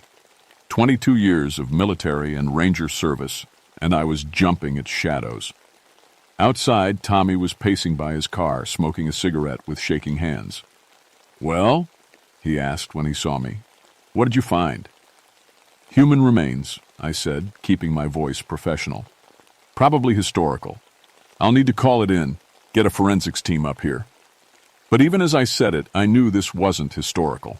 Those bones had been fresh once, recent, and someone was still using that cave. "You should head home," I told Tommy. "Storm's getting worse." He didn't argue. His car was sliding down the mountain road before I'd even finished packing my gear. I should have left too. Standard procedure was to secure the scene and wait for backup. But the snow was really coming down now, and I knew that by morning the road might be impassable. If there was evidence in that cave, evidence of recent murders, every hour counted. I grabbed a better flashlight from my truck, along with emergency flares and a thermos of coffee. Then I hiked back up to the cave. This time, I was going to explore every tunnel, map every chamber, and find out what the hell was going on. The warm air hit me again as soon as I entered. It was even warmer now, almost hot, and it smelled wrong. Not just the musty cave smell I expected, but something else. Something sweet and rotten, like flowers left too long in water. The bone arrangements had changed again. Now they formed arrows, all pointing toward the tunnels I hadn't explored, like someone was guiding me deeper into the mountain. I followed the arrows. The tunnel sloped downward, getting narrower as it went. My footsteps echoed strangely, like the sound was bouncing off surfaces I couldn't see. The carved symbols on the walls were getting more elaborate too. Not random scratches, but deliberate patterns that repeated every few yards. After maybe 100 feet, the tunnel opened into another chamber. This one was smaller than the first, but what I saw there made my blood freeze. A camp. Someone had been living down here. There was a sleeping bag in one corner, old but clean. Canned food stacked neatly against the wall. A camping stove. Books. And in the center of the chamber, another bone arrangement. But this one was different. Fresh bones, still with bits of meat clinging to them. And they were arranged around what looked like an altar made of stacked stones. On top of the altar was a photograph. I walked closer, my light beam steady despite my shaking hands. The photo showed a family. Mother, father, 2 young kids. The kind of picture you'd put on a Christmas card. But someone had scratched out the faces with something sharp, leaving deep gouges in the paper. Underneath the photo was a newspaper clipping. I picked it up with trembling fingers and read the headline, "Local family reported missing after hiking trip." The date on the paper was 3 weeks ago. I heard that wet footstep sound again, closer this time. I spun around, my light cutting through the darkness. At the far end of the chamber, something moved. Just a glimpse, a shape that shouldn't exist, sliding back into the shadows before I could get a clear look. But I saw enough to know it wasn't human. It was too tall, too thin, and it moved wrong, like its joints bent in directions they shouldn't. My hand found my gun, and I drew it without thinking. "Come out," I shouted. "I'm armed." A sound echoed back at me that I'll never forget. Not quite laughter, not quite screaming. Something in between that made every instinct I had scream at me to run. Instead, I followed it deeper into the mountain. The tunnel kept going down, branching off in directions I couldn't track anymore. I tried to mark my path by scratching arrows on the walls, but in the jumping beam of my flashlight, every passage looked the same. The warm air was getting hotter, making me sweat despite the winter storm raging above. That awful laughing, screaming sound echoed around me, always seeming to come from just ahead, just around the next corner. But every time I reached the spot where I thought it originated, there was nothing but empty tunnel and more of those carved symbols. I found the first body in a chamber about the size of my living room. It was hanging from the ceiling, wrapped in what looked like old rope. But when I got closer, I realized it wasn't rope at all. It was dried sinew, twisted into cords strong enough to hold a grown man. The body had been there a while, long enough that I couldn't tell if it was male or female, adult or child. But the bones underneath the dried skin were arranged all wrong, like someone had taken them apart and put them back together, in a different order. My radio crackled with static, then a voice broke through. "Dave, you copy? Storm's getting bad. You need to get off that mountain." I grabbed for the radio. "This is Dave. I'm in the caves at Raven's Peak. I found bodies. Multiple victims. I need backup and a forensics team." More static. Then, "Dave, can't. Signal breaking. Get out." The radio went dead. I was on my own. I kept moving deeper, following the trail of bones and that horrible smell that was getting stronger with each step. The carved symbols on the walls were telling a story, I realized. Pictures of stick figures being hunted through the mountains. Pictures of them being dragged into caves. Pictures of their bones being arranged in those careful patterns I'd seen. And at the end of the story, carved in deep strokes that must have taken hours to complete, was a figure that made my skin crawl. Tall and thin, with arms that reached nearly to the ground and fingers like tree branches. Its face was a skull, but not quite human. Too long, with too many teeth. The Bone Collector. That's what the local legends called it. An old woman who'd been wronged somehow, cursed to wander the mountains collecting the bones of anyone who trespassed on her territory. I'd always figured it was just a story to keep kids from wandering off. But standing there in that tunnel, looking at carvings that were definitely old, older than anything else I'd seen in these mountains, I started to think maybe the legends had more truth to them than I'd wanted to believe. A sound behind me made me turn. Footsteps, multiple sets, moving in perfect synchronization. But these weren't the wet, squishy sounds I'd heard before. These were dry clicking sounds, like bone hitting stone. I raised my flashlight and saw something that nearly made me drop it. They were walking. The skeletons were walking. 5 of them, maybe 6, moving down the tunnel toward me with that awful clicking rhythm. Some were missing arms, others had skulls that sat crooked on their spines. But they all moved with purpose, reaching toward me with whatever limbs they had left. I did what any sane person would do. I ran. Behind me, the clicking sounds multiplied. More skeletons joining the pursuit until it sounded like a percussion section made of nightmares. My flashlight beam bounced wildly as I ran, showing me glimpses of tunnel walls covered in more of those carved symbols. I took a turn too fast and slammed into the rock wall, scraping skin off my shoulder. The impact knocked my flashlight from my hand, and I heard it clatter away into the darkness. For a moment, I was completely blind, the clicking sounds getting closer, echoing off the walls from every direction. I fumbled for my backup light and clicked it on just as the first skeleton reached me. It was small, a child, maybe 8 years old when it died. But there was nothing childlike about the way it lunged at me, bony fingers reaching for my throat. I grabbed the nearest thing I could find, a loose rock about the size of a softball, and swung it hard. The skeleton's skull exploded into fragments, and the rest of the bones collapsed to the tunnel floor.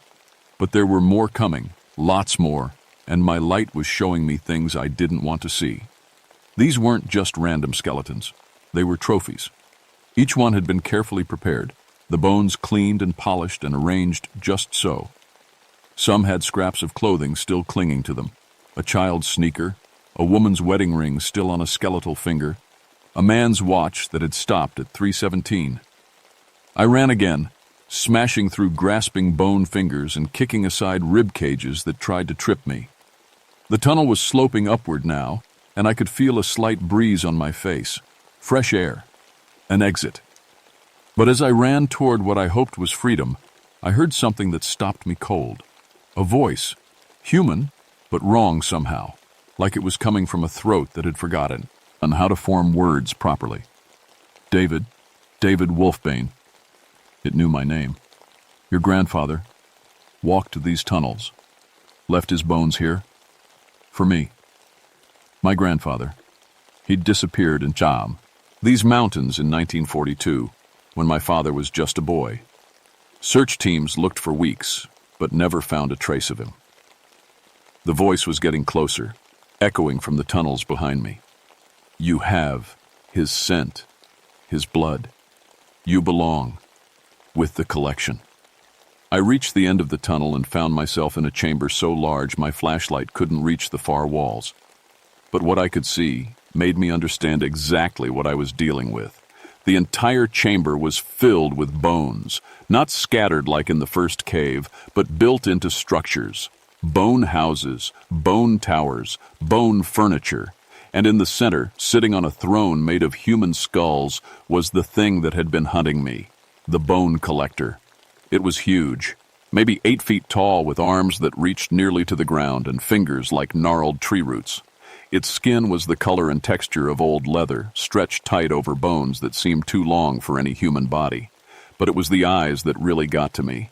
They were still human eyes, trapped in that horrible face, and they were full of pain and rage that had been building for centuries. You came, it said, and its voice was like wind through dry leaves. Just like grandfather came to feed the collection. Around the throne, I could see dozens of skeletons standing at attention like an army. Some were obviously recent, bones still white and clean. Others were yellowed with age, held together by nothing but the thing's will. What do you want? I managed to ask, though my voice came out as barely a whisper. The bone collector stood up from its throne, unfolding like a praying mantis. Justice, it hissed. They took my children, burned my home, left me to starve. As it spoke, images flashed through my mind. Not my memories, but hers. I saw a cabin in the woods, a woman tending a garden while 3 small children, laid nearby. I saw men on horseback carrying torches and guns. I saw the cabin burning, the children screaming, the woman fighting desperately to save them. I saw her dying in these caves, cursing with her last breath anyone who would enter her territory. That was 300 years ago, I said. Those people are dead. Their children are dead. Everyone who hurt you is gone. The thing that had once been a woman tilted its head, studying me with those pain-filled eyes. But their descendants remain. Their blood still flows. Still owes. The skeleton army started moving, forming a circle around me, clicking, clicking, clicking as bone met stone. I was trapped. My grandfather, I said desperately. What happened to him? She gestured toward one corner of the chamber where a skeleton in the tattered remains of a ranger uniform stood at attention. The name tag was still pinned to the shirt. R. Wolfbane. He tried to help, the bone collector said. Spoke of justice, of wrong and right. But still, he fed the collection. The circle was getting tighter. I could see gaps in the walls where other passages led, escape routes if I could reach them, but there were too many skeletons, and they were all reaching for me with their bony fingers. Then I heard another voice, quiet, but clear as day. David. I turned and saw him standing apart from the others. My grandfather, Robert Wolfbane. But unlike the other skeletons, he wasn't reaching for me. He was pointing towards something behind the bone collector's throne. The stones, he whispered, his voice somehow reaching me across 40 years of death. Break the stones. I followed his pointing finger and saw what he meant. Behind the throne, carved into the cave wall itself, was a spiral of symbols much older and more elaborate than the others. And at the center of the spiral, 3 black stones had been set into the rock like jewels, the binding stones, the source of her power. The bone collector must have seen where I was looking because she let out a shriek that nearly shattered my eardrums. The skeleton army lunged forward all at once, a wave of clicking, grasping bones. I dove to the side, rolling behind the throne just as skeletal hands grabbed for where my head had been. The bone collector spun around, faster than anything that size should have been able to move, and swiped at me with those impossibly long arms. Her claws caught my jacket and tore it to shreds, but missed the flesh underneath. I scrambled toward the wall where the binding stones waited, pulling out my service weapon and firing 3 quick shots. The bullets passed right through her, doing no damage at all.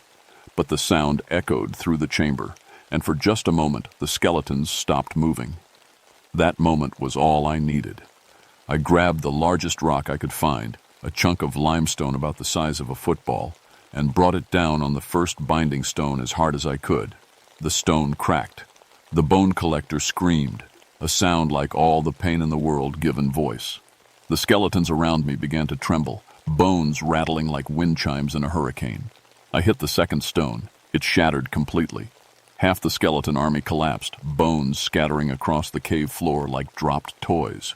The bone collector was shrinking too, becoming more human-sized, the ancient evil that had sustained her for centuries beginning to leak away.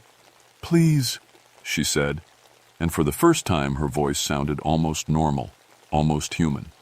"Please. They killed my babies."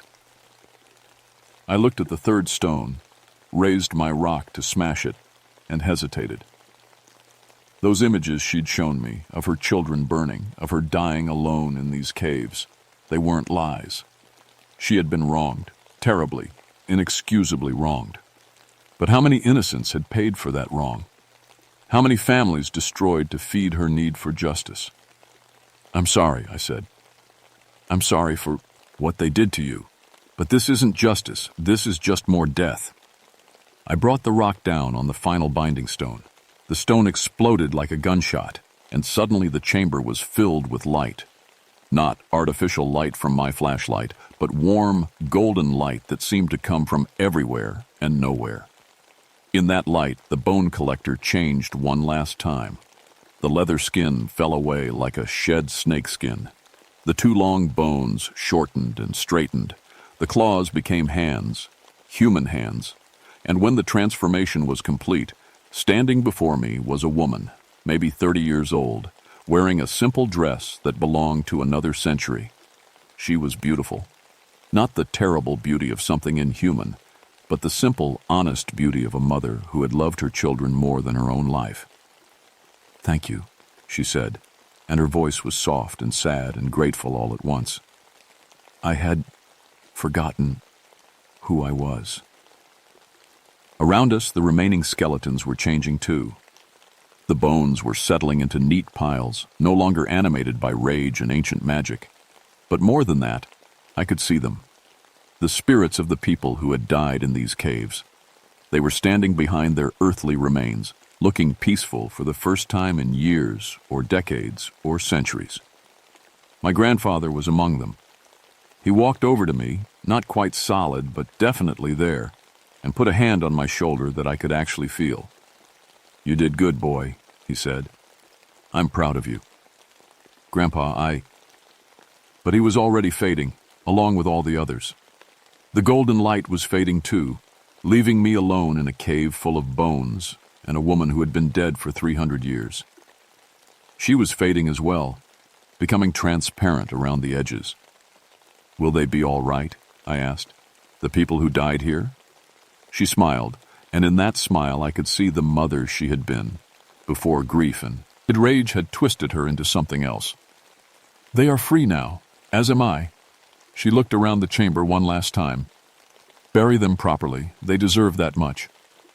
And then she was gone, and I was alone with several hundred skeletons and a very long walk back to civilization. It took me 6 hours to find my way out of the caves. 6 hours of following my scratched arrows and hoping I wouldn't get lost in passages that seemed to shift and change when I wasn't looking directly at them. But finally, I saw natural light ahead and stumbled out into a world transformed by snow. The storm had passed. Everything was white and clean and peaceful, like the mountain itself had been washed clean of old sins. My radio crackled to life the moment I stepped outside. "Dave! Dave, are you there? We've been trying to reach you all night." "I'm here," I said. "I'm okay. But I need you to send up a full forensics team and about a dozen body bags, maybe more." "Body bags? Dave, what the hell happened up there?" I looked back at the cave entrance, already half buried by snow. In a few hours, you'd never know it was there. But I'd know. I'd always know. "Justice," I said. "Finally." The official report listed it as a historical burial site, probably dating back to the Civil War. The bones were given proper burial in the town cemetery, with headstones for the ones we could identify and a memorial for the rest.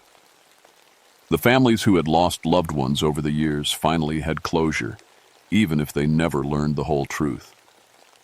I never told anyone about the bone collector. Who would believe it? But sometimes on quiet nights when the wind is blowing just right through the trees, I think about her. A woman who loved her children so much that she let grief and rage consume her for 3 centuries. A woman who finally found peace when someone acknowledged that yes, she had been wronged, but that didn't make her crusade right. I retired the following spring. 18 years as a ranger was enough. These days I work part-time as a consultant for missing persons cases, and I've gotten pretty good at sensing when a disappearance might involve something more than human criminals. Because here's the thing I learned in those caves. Sometimes the monsters we create through our cruelty and indifference are worse than anything that was born that way. And sometimes the only way to stop them is to see them as they truly are. Not monsters, but people who've been hurt so badly they forgot how to be human. The mountains are quiet now. Hikers come and go without incident, and the missing persons rate has dropped to normal levels. Raven's Peak has become just another scenic destination with no hint of the horrors that once lived in its depths. But I still patrol these mountains sometimes, just to be sure. Because evil has a way of taking root in places where great wrongs have been done, and it's important to keep watch. My grandfather would have understood that. After all, he spent 40 years in those caves, waiting for someone to finish what he'd started. Some jobs run in the family. And some monsters are just people who've been waiting for someone to see them clearly enough to set them free.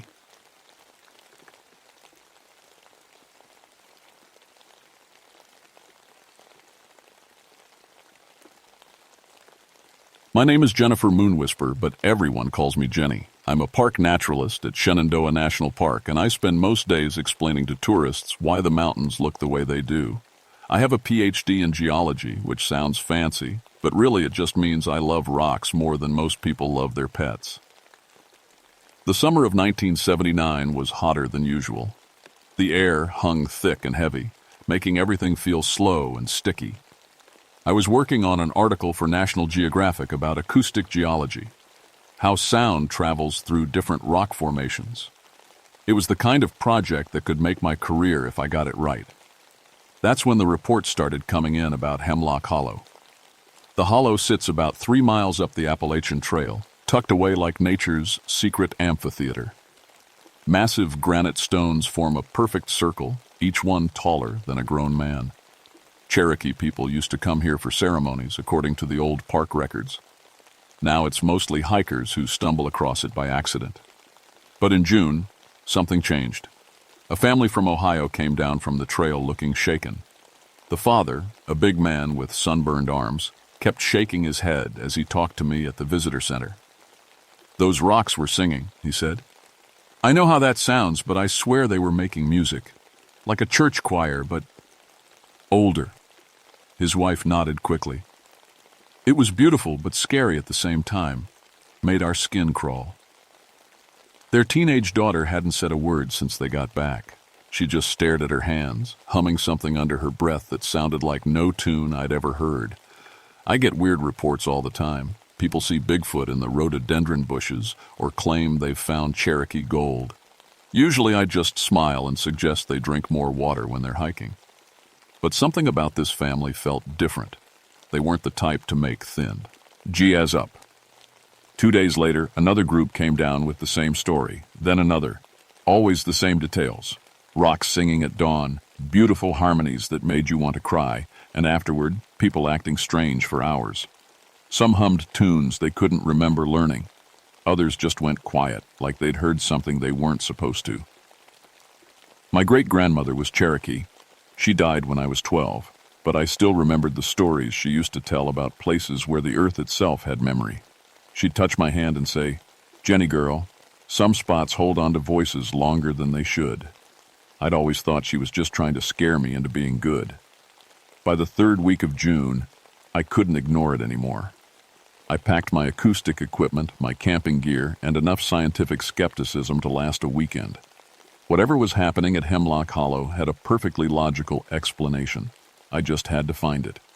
The hike up took 2 hours. The trail was empty except for a few day hikers heading back down. One of them, an older woman with a walking stick, stopped me near the halfway point. "You heading to the hollow?" she asked. I nodded. "Don't go alone," she said. "Something's not right up there. Hasn't been right for weeks." She walked away before I could ask what she meant.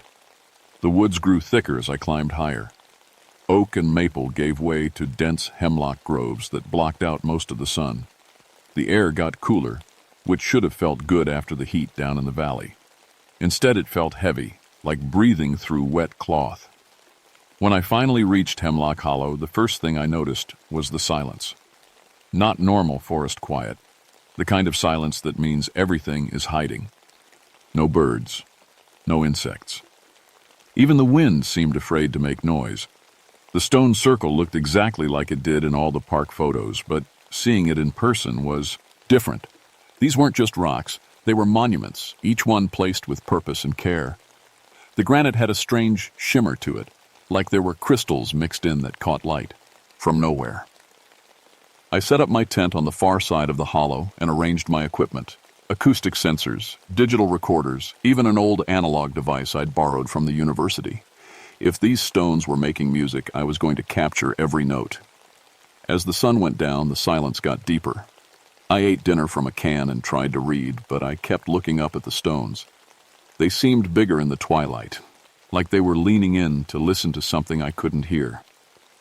I went to sleep that night thinking about my great-grandmother's stories and wondering why I'd never paid more attention.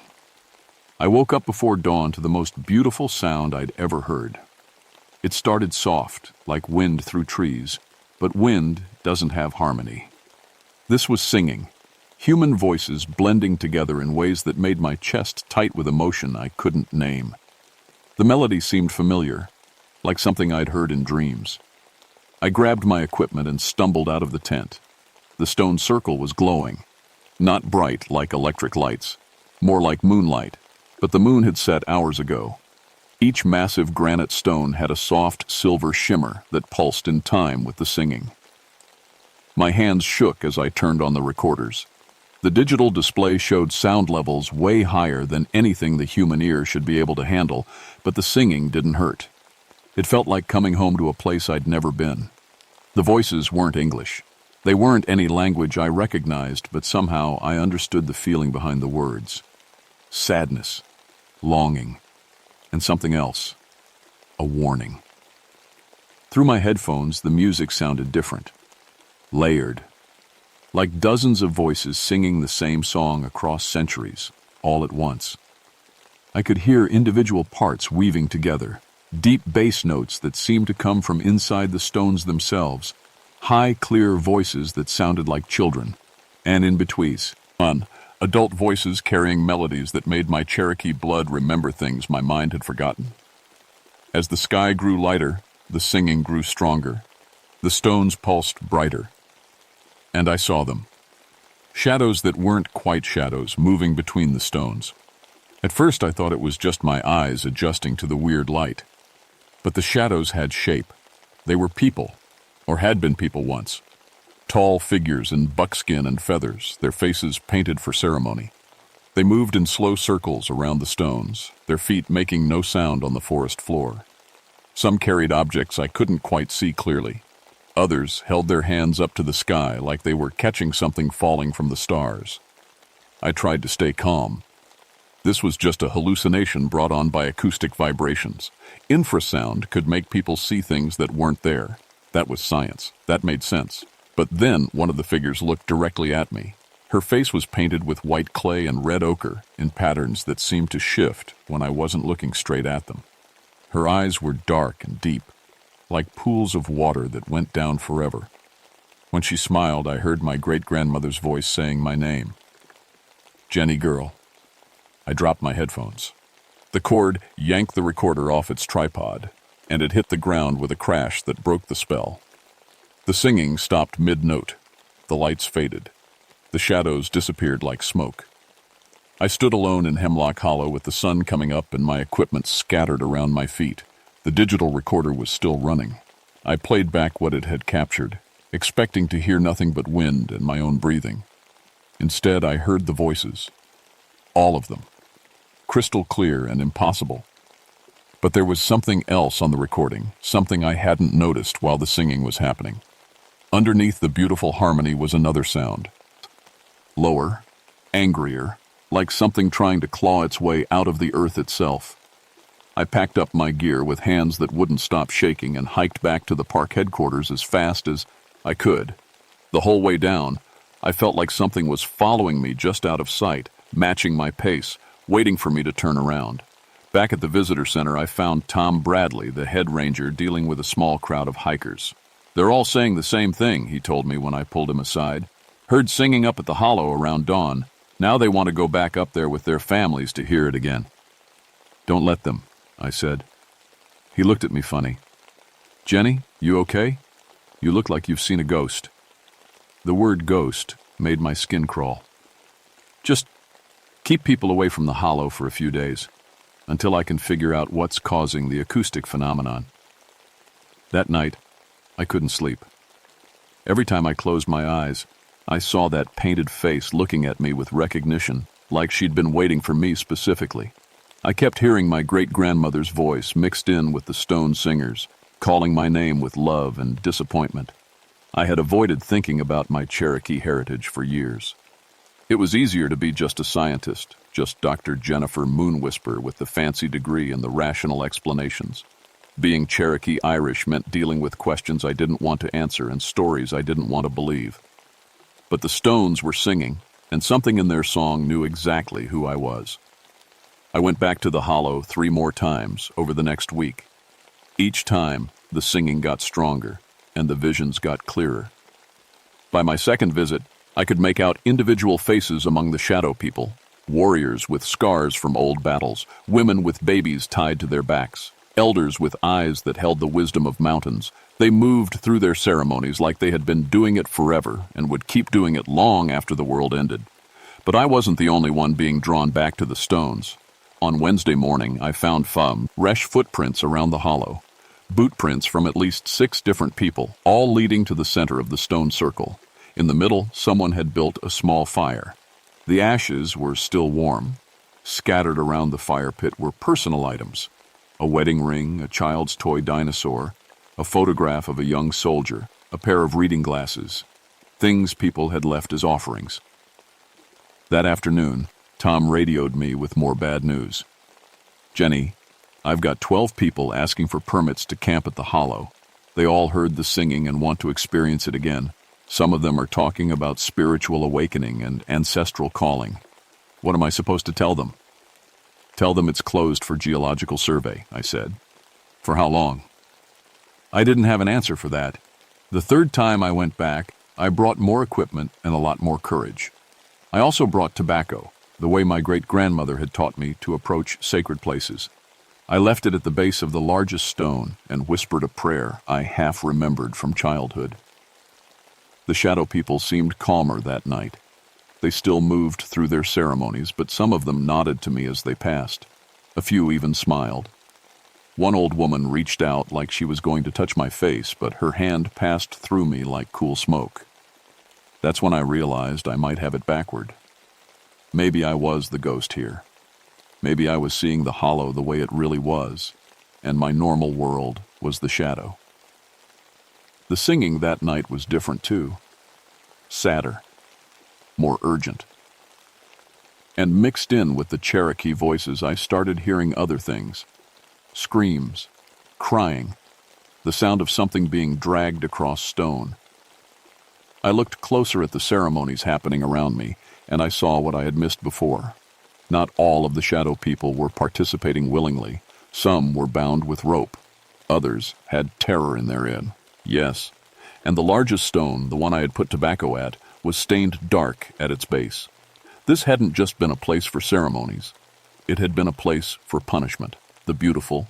Singing wasn't just music. It was the voices of people who had died here, singing their death songs over and over, trapped between worlds by violence and injustice. As this understanding hit me, the singing changed again. The harmonies turned into discord. The shadow people stopped their gentle movements and turned to stare at me with eyes that were no longer kind. The old woman who had tried to touch my face pointed one translucent finger at me and spoke in Cherokee. I couldn't understand all the words, but I got the meaning. You let us suffer. You forgot us. You chose their world over ours. The stones began to pulse faster. The air grew thick and hard to breathe. And from somewhere deep in the earth beneath the hollow, something else started to sing along with the Cherokee voices. Something that had never been human. It was the sound I had heard on my first recording. The angry, clawing thing that lived underneath the sacred music. And now it was rising. The shadow people scattered like smoke as this new presence pushed up from below. The stone's light turned from silver to red. The beautiful Cherokee ceremonies dissolved into chaos, replaced by something much older and hungrier. I ran. I grabbed my equipment and ran down the trail in the dark, branches tearing at my clothes and rocks trying to trip me with every step. Behind me, the singing turned into howling, and the howling turned into something that sounded like my name being called by a voice made of grinding stone and ancient rage. I made it back to my truck and drove straight to the Cherokee Cultural Center in town. If this was about my heritage, I needed to talk to someone who understood what I clearly didn't. James Crow Feather was the Cultural Center's director, a man in his 60s who had dedicated his life to preserving Cherokee history. When I told him about the hollow, his face went pale. Hemlock. Hollow, he said quietly. We call it Gadugi Unadaya, the place where harmony was broken. He told me the story I should have learned years ago from my great-grandmother, if I had been listening. Long before the white settlers came, that place was used for justice. Cherokee law said that those who committed terrible crimes against the people should face their punishment where the spirits could witness it. Some were executed, others were banished. But something went wrong there, in the years before the Trail of Tears. He paused, looking at me like he was deciding whether I could handle the truth. A medicine man named Dragging Canoe was accused of using dark magic to curse other tribes. The evidence was strong, but he swore he was innocent. They executed him at the hollow anyway, and his blood soaked into the largest stone. What happened then? His spirit never left, and his anger called up something else, something that had been sleeping deep in the mountains since the world was young. The Cherokee people abandoned the hollow after that. We sealed it with songs and prayers and stayed away. James looked at me with eyes that were sad and afraid. But the seals are breaking, aren't they? The spirits are singing again, and the old darkness is listening. I nodded. Then you have to go back, he said. Your great-grandmother was Anna Groundhog, wasn't she? She was the one who helped create the seals. If they're failing, It's because her bloodline needs to renew them. I don't know how, I said. That's why the spirits are calling you, James said. They're trying to teach you, but you have to listen with more than your scientist ears. That night I sat in my apartment staring at all my equipment and trying to understand what I was really dealing with. The Cherokee ancestors weren't just trapped at the hollow, they were trying to hold something back. Something at Dragging Canoe's death had awakened. Something that fed on anger and pain and wanted nothing more than to spread both as far as it could. And I was the only one left who might be able to stop it. I went back to the hollow on the summer solstice, carrying everything James Crowfeather had given me. Sage for purification, tobacco for offerings, a small pouch of cornmeal, and most importantly, the words to songs I had never learned, but somehow knew. The singing started before I even reached the stone circle. This time, it was different, desperate, urgent, like people calling for help. The Cherokee voices were still there, but they were being drowned out by the other thing, the angry presence that lived in the deep places of the mountain. As I entered the hollow, I could see the battle happening in the spirit world. The Cherokee dead were arranged in a defensive circle around the stones, their ghostly forms flickering like candle flames in a hurricane. They were singing the old protection songs, but their voices were getting weaker with each passing moment.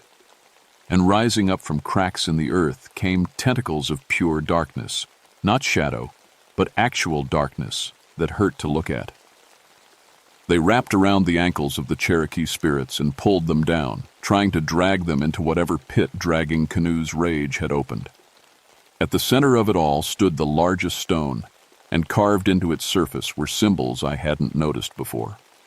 Cherokee writing mixed with something much older, spiraling around and around until they formed a pattern that made my eyes water. Blood was seeping from the base of the stone, fresh blood, even though no one had died here in over a century. I approached the stone with my offerings, but as soon as I got close, a figure stepped out from behind it. A Cherokee man with a painted face and eyes like holes in the world.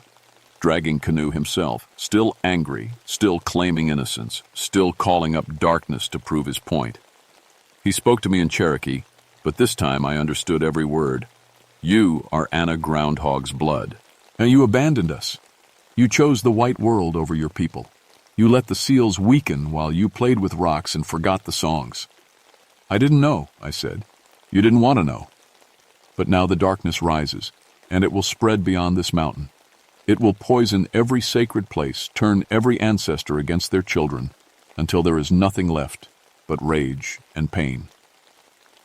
As he spoke, I could feel his power pressing against my mind.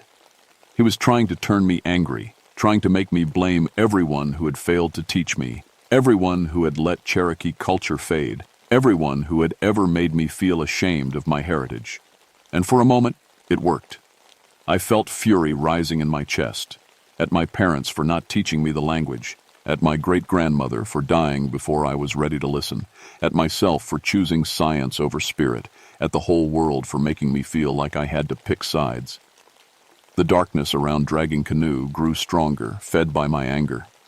The Cherokee spirits cried out as more of them were dragged down into the earth. The stones began to crack, and through the cracks came sounds of destruction from far away. Other sacred places being corrupted, other ancestors being turned to rage. But then I heard my great-grandmother's voice, not as part of the general Cherokee chorus, but speaking directly to me. Jenny girl, anger is easy. Healing is hard. Which one are you going to choose? I looked at Dragging Canoe, really looked at him, and saw past the rage to the pain underneath. He hadn't been a monster. He had been a medicine man falsely accused, executed for crimes he didn't commit, his spirit twisted by injustice until he became the very evil he had been accused of being. You're right, I told him. What happened to you was wrong. You were innocent, and they killed you anyway. You have every reason to be angry. His eyes widened, with surprise. The darkness around him wavered. But this won't fix it, I continued. Spreading your pain to every sacred place won't bring you justice. It just creates more victims. Took out the tobacco James had given me and placed it at the base of the blood-stained stone. I offer this not as payment for your silence, but as recognition of your suffering. You were wronged. Your people were wronged. I acknowledge this truth." Then I took out the sage and lit it, letting the smoke carry my words to the Cherokee spirits still fighting around the circle. "Ancestors, I am Anna Groundhog's granddaughter. I am sorry I forgot you. I am sorry I turned away from your teachings. I am ready to learn now, if you will teach me." The Cherokee dead stopped their desperate singing and turned to look at me.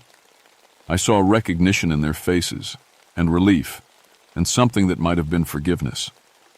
"Teach me the sealing songs," I said. "Show me how to heal this place." And they did. The words came to me in Cherokee, flowing from their lips to mine like water finding its course.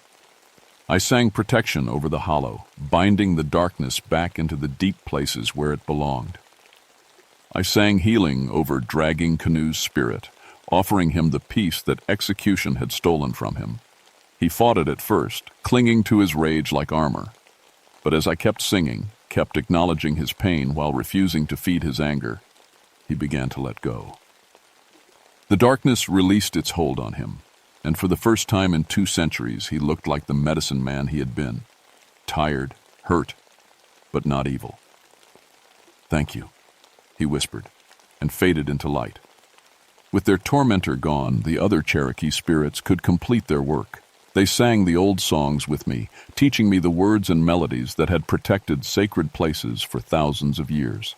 Together, we rewove the spiritual barriers around Hemlock Hollow, sealing it from corruption while still allowing it to serve as a bridge between the worlds. As the sun rose, the last of the Cherokee voices faded away. But they left behind a feeling of completion, of harmony restored. The stones stopped glowing, but they hummed now with a different energy, not the desperate call of trapped spirits, but the gentle song of ancestors at rest. I was alone in the hollow with my equipment and my offerings, and for the first time since this all began, the silence felt peaceful instead of ominous. It's been 3 months since the solstice, and Hemlock Hollow is quiet now. Not the terrible silence of things hiding, but the good quiet of a place at peace with itself. I've been back dozens of times, always bringing tobacco, always listening for signs that the seals might be weakening again. But the stones sing softly now, keeping their harmony without calling for help. Sometimes hikers still report hearing music at dawn, but they describe it as beautiful and comforting, like a lullaby the mountain sings to itself. My life has changed in ways I'm still figuring out. I kept my job with the Park Service, but my research focus has shifted. Instead of just studying acoustic geology, I'm documenting the intersection between natural phenomena and indigenous spiritual practices. The National Geographic article became something very different from what I originally planned. A piece about how ancient wisdom and modern science can work together to understand places that are more than just rock and soil. James Crow. Feather has become my teacher in ways my great-grandmother never got the chance to be. He's helping me learn Cherokee language and customs, not as a replacement for my scientific knowledge, but as a complement to it.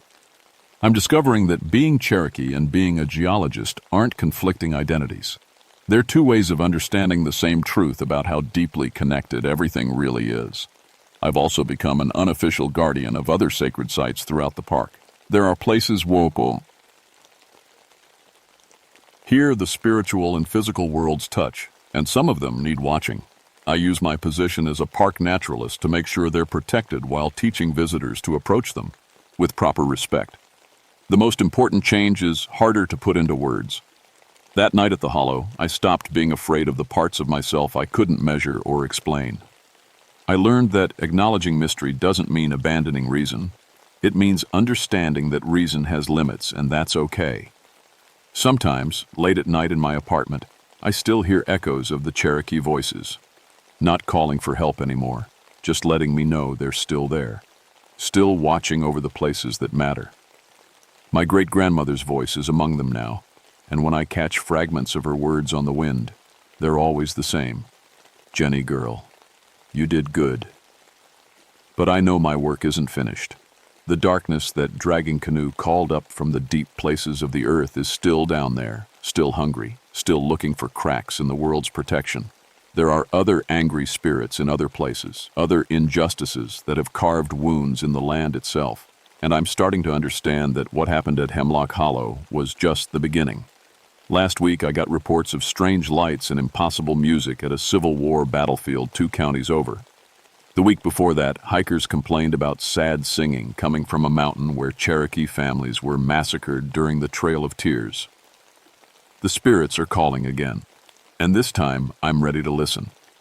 After all, someone has to stand guard at the places where the worlds touch. Someone has to remember the old songs and learn the new ones. Someone has to keep the balance between honoring the past and protecting the future. My name is Jennifer Moonwhisper, and I am my great-grandmother's granddaughter. I am Cherokee and Irish, scientist and spirit keeper, keeper of both rational truth and ancestral wisdom. And when the stones sing, I sing back.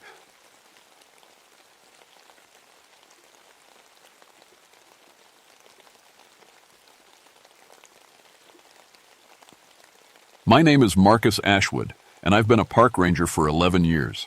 I'm telling you this story because someone needs to know what really happened in Blood Mountain Hollow back in 1972. The official report says 2 children got lost and found their way back after a few days. That's not what happened. Not even close. I work the Cherokee National Forest in Tennessee, 25 miles from the nearest town, deep in mountains that have been here since before people had names for them. My ranger station sits at the edge of Blood Mountain Hollow, a place locals won't talk about much. When they do, it's always in whispers. The hollow got its name from an old Cherokee story about children who died young. The Cherokee called them Nunahi, spirit children who lived in the mountains. But I didn't believe in ghost stories. I believed in search grids and radio checks and keeping people safe in the wilderness. That was my job. I'd been doing it alone since my divorce 6 months earlier. Sarah couldn't handle the isolation anymore, she said. Couldn't handle watching me drink myself to sleep every night. She was probably right. I'd been drinking more since we lost Katie. Katie was our daughter, 7 years old when the leukemia took her. Blonde curls and gap-toothed smile. She used to beg me to take her camping, but I always said next weekend or when you're older. Then she got sick, and there weren't any more weekends. After that, I threw myself into the job. Became obsessed with keeping other people's children safe. Every missing hiker, every lost camper, I'd find them. Had to find them. My success rate was perfect until October 1972. That's when the Whitman family came up from Nashville for a weekend camping trip. Tom and Linda Whitman, their 7-year-old daughter Emma, sweet kid with pigtails and a pink jacket. Reminded me of Katie in a way that made my chest tight. Hey, set up camp at Deer Creek about 2 miles into the hollow. Good spot, near water, plenty of flat ground. I checked on them Friday evening, made sure they had everything they needed. Emma was collecting colorful leaves while her parents set up the tent. Normal family vacation stuff. Saturday morning, my radio crackled to life at 6:30 a.m. Tom Whitman's voice, high and tight with panic. Ranger Station, this is Campsite 7. My daughter is missing. She was in her sleeping bag when we went to bed. Now she's gone. I was in my truck in 2 minutes, racing down the mountain road. The fog was thick that morning, rolling through the trees like smoke. First frost of the season had killed most of the vegetation overnight, leaving everything brown and brittle. The forest felt different somehow, quieter. When I got to their campsite, Linda Whitman was crying. Tom was pacing around their tent, calling Emma's name. No answer came back from the woods. When did you last see her? I asked, pulling out my notebook. Bedtime, Linda said through her tears. Around 9 o'clock. She was tired from hiking all day. She went right to sleep. I examined their tent. No tears in the fabric, no signs of struggle. Emma's sleeping bag was still warm, which meant she hadn't been gone long. But there were no footprints leading away from the camp, not on the soft ground around their fire pit, not on the trail leading back to the main road. She has to be around here somewhere, Tom said. Kids don't just vanish. But I'd already seen something that made my stomach drop. At the edge of their campsite, right where the forest began, there was a line of small footprints in the frost-covered leaves. Bare feet, child-sized. But Emma had been wearing shoes when I saw her yesterday, and the prints were leading deeper into Blood Mountain Hollow, toward places no 7-year-old should ever go alone. I called for backup and got a search team together by noon. 6 volunteers from town plus me. We brought tracking dogs and radios and enough gear to search until dark if we had to. The dogs were my first clue something was wrong. Max, a German shepherd who'd helped me find dozens of lost hikers, wouldn't follow Emma's trail. He'd sniff around the campsite just fine, but the moment I led him toward those bare footprints, he'd whine and back away. "What's wrong with him?" asked Pete Morrison, one of the volunteers. "Don't know," I said, but that was a lie. Max was scared. I'd never seen him scared of anything before. We split into 3 teams and started a grid search. The plan was simple: cover every square mile of the hollow, call out Emma's name, follow any trail we found. Standard procedure for a missing child. But nothing about that search was standard. First thing I noticed was the silence. These mountains are usually full of sound: birds calling, squirrels chattering, wind through the leaves. That day, nothing. Complete silence, except for our voices calling Emma's name. The second thing was the cold. October in Tennessee is usually warm during the day, cool at night. But that afternoon felt like January. Every breath came out as white vapor, and frost stayed on the trees even though the sun was shining. I followed those bare footprints deeper into the hollow. They led along Deer Creek for about half a mile, then turned uphill toward the old Cherokee burial ground. The prints were clear in the muddy creek bank, small feet, maybe size 2 or 3. But they were mixed with other prints. Lots of other prints. All bare feet. All child-sized. "Marcus." The voice came from my radio, crackling with static. It was Jim Hensley, leading Team 2. "You need to get over here. Found something weird." I met Jim about a quarter mile upstream. He was standing next to a big oak tree, staring up at the trunk. "Look at this," he said. Carved into the bark, about 4 feet off the ground, were dozens of small handprints. Not carved, actually. Pressed. Like children, had dipped their hands in clay and pressed them against the tree. But the impressions were deep, pushed right into the wood itself. "How long you think these have been here?" Jim asked. I touched one of the handprints. It was ice cold, and for just a second I could swear I felt fingers pressing back from inside the tree. "Long time," I said, pulling my hand away. But that was another lie. The wood around those handprints was fresh, still bleeding sap. They'd been made recently, maybe even this morning. Team 3 found something else an hour later. Sarah Chen, a local teacher who helped with searches, called us over to a clearing about 50 yards from the burial ground. "Children have been playing here," she said. The clearing was full of toys, old toys, wooden dolls with painted faces, carved animals, cornhusk figures. They were arranged in a perfect circle, like kids had been playing Ring Around the Rosie and just walked away. "These are old," Sarah said, picking up one of the dolls. "Really old. Cherokee, maybe, but look." In the center of the circle was Emma's pink jacket, folded neatly, like someone had taken it off and set it down carefully. "Emma!" I called out. "Emma, can you hear me?" My voice echoed off the mountains, but no answer came back. Just that terrible silence. Then I heard something else. Faint, almost too quiet to notice. Children laughing. "You hear that?" I asked Sarah. She tilted her head, listening. "Hear what?" The laughter came again, drifting through the trees like wind. Happy children playing somewhere in the forest. But we'd been searching for 3 hours and hadn't seen another soul. "Split up," I told the team. "Stay in radio contact. If anyone sees Emma or hears voices, call immediately." I followed the sound of laughter deeper into the hollow.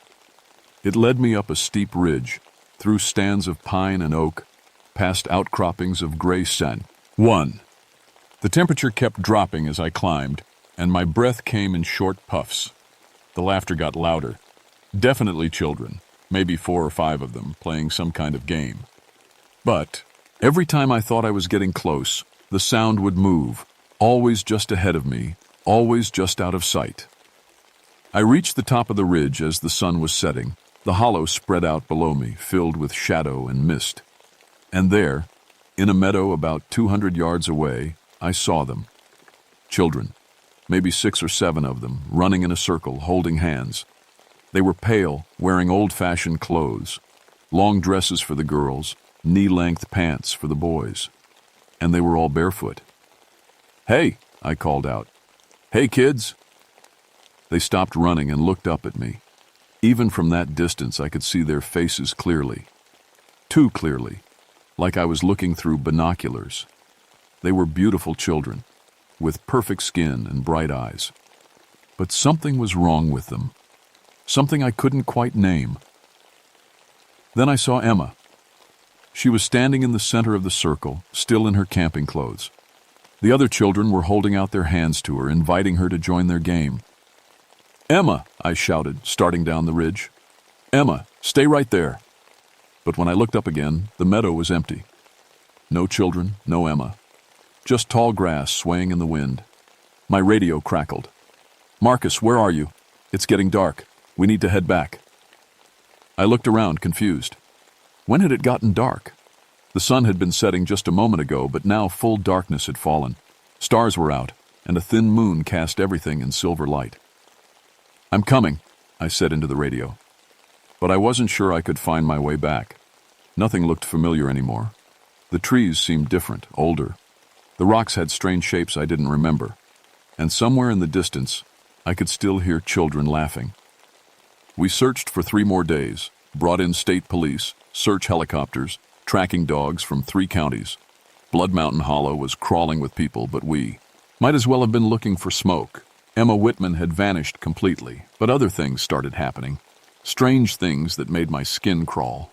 Tuesday morning, I found more handprints on trees throughout the hollow. Dozens of them, all child-sized, all pressed deep into the bark. They appeared overnight, and they were always ice-cold to the touch. Tuesday afternoon, Pete Morrison quit the search team. Said he kept hearing his dead son calling his name from the woods. Pete's boy had drowned 5 years earlier, but Pete swore he heard him laughing and playing with other children. "It's this place," Pete said, packing up his gear. "Something's wrong with this place. Kids who come here don't leave." Wednesday morning brought worse news. Another family had been camping at the north end of the hollow, the Garcias from Memphis. Their 8-year-old son Miguel was missing. Same story as Emma. Went to sleep in his tent, gone by morning. No signs of struggle, no footprints leading away, except for those bare, child-sized tracks in the frost. I found Miguel's parents at their campsite, crying and holding each other. Mrs. Garcia grabbed my arm when she saw me. "Please find him," she begged. "He's all we have." "I will," I said, but the words felt hollow. How could I find Miguel when I couldn't even find Emma? That afternoon I talked to Joseph Crowfeather, the oldest Cherokee elder still living near the forest. Joseph was 93 and claimed to remember stories his great-grandmother told him about Blood Mountain Hollow.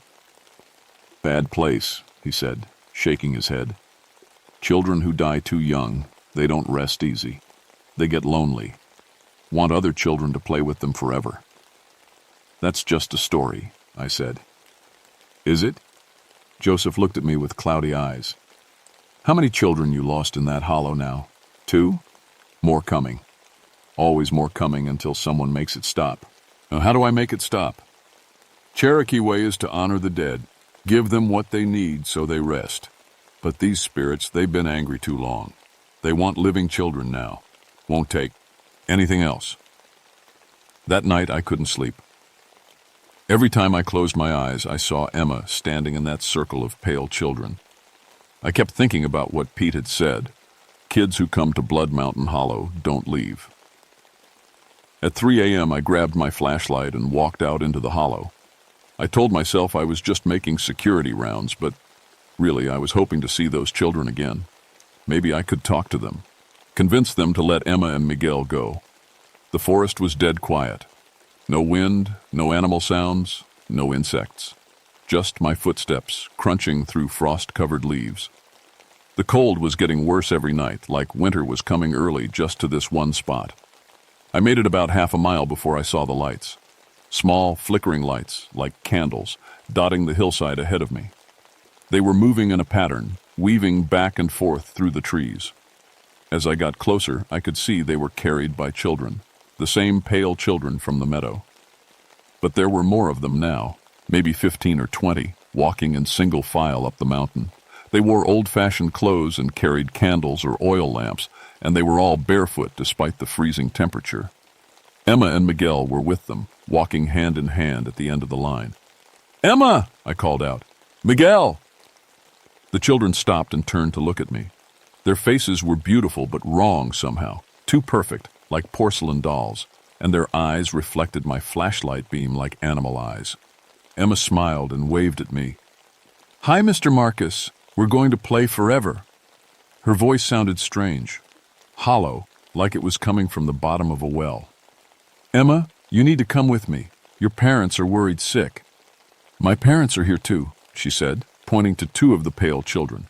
They looked like adults, but child-sized. A man and woman holding hands, smiling with too many teeth. It's when I understood. These weren't just children. They were families. Whole families who had died in the hollow over the years, turned into something else. Something that stayed forever young and forever hungry for company. "Come play with us, Marcus," Emma said. "Your daughter is here too." One of the pale children stepped forward, and my heart stopped. It was Katie. My Katie. Looking exactly like she had the day she died. 7 years old, blonde curls, gap-toothed smile. "Daddy!" she called out, running toward me. "I've been waiting for you." I dropped my flashlight and fell to my knees. Katie threw her arms around me, and she felt real, solid and warm and alive. "I missed you so much, Daddy. Will you stay and play with us? We can be together forever." Behind her, the other children were nodding and smiling. "Come play with us," their eyes seemed to say.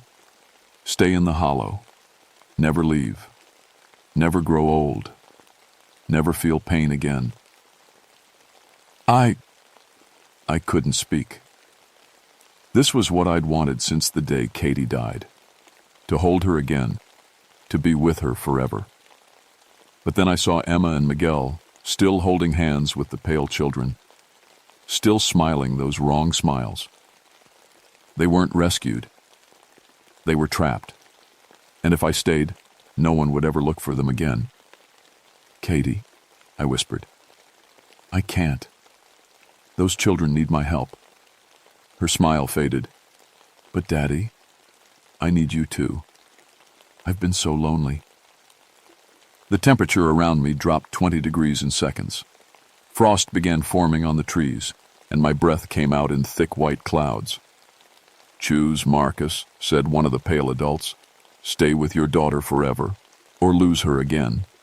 But choose quickly. Dawn is coming, and we must return to our rest." The eastern sky was already showing the first hint of gray. In a few minutes the sun would rise, and Katie would be gone again. I looked at my daughter's face, memorizing every detail. Then I stood up and stepped away from her. "I'm sorry, baby. Daddy has to help the other children first." Katie's face changed. Her perfect features twisted into something angry and hurt. "Then, you'll never see me again, Daddy. Never."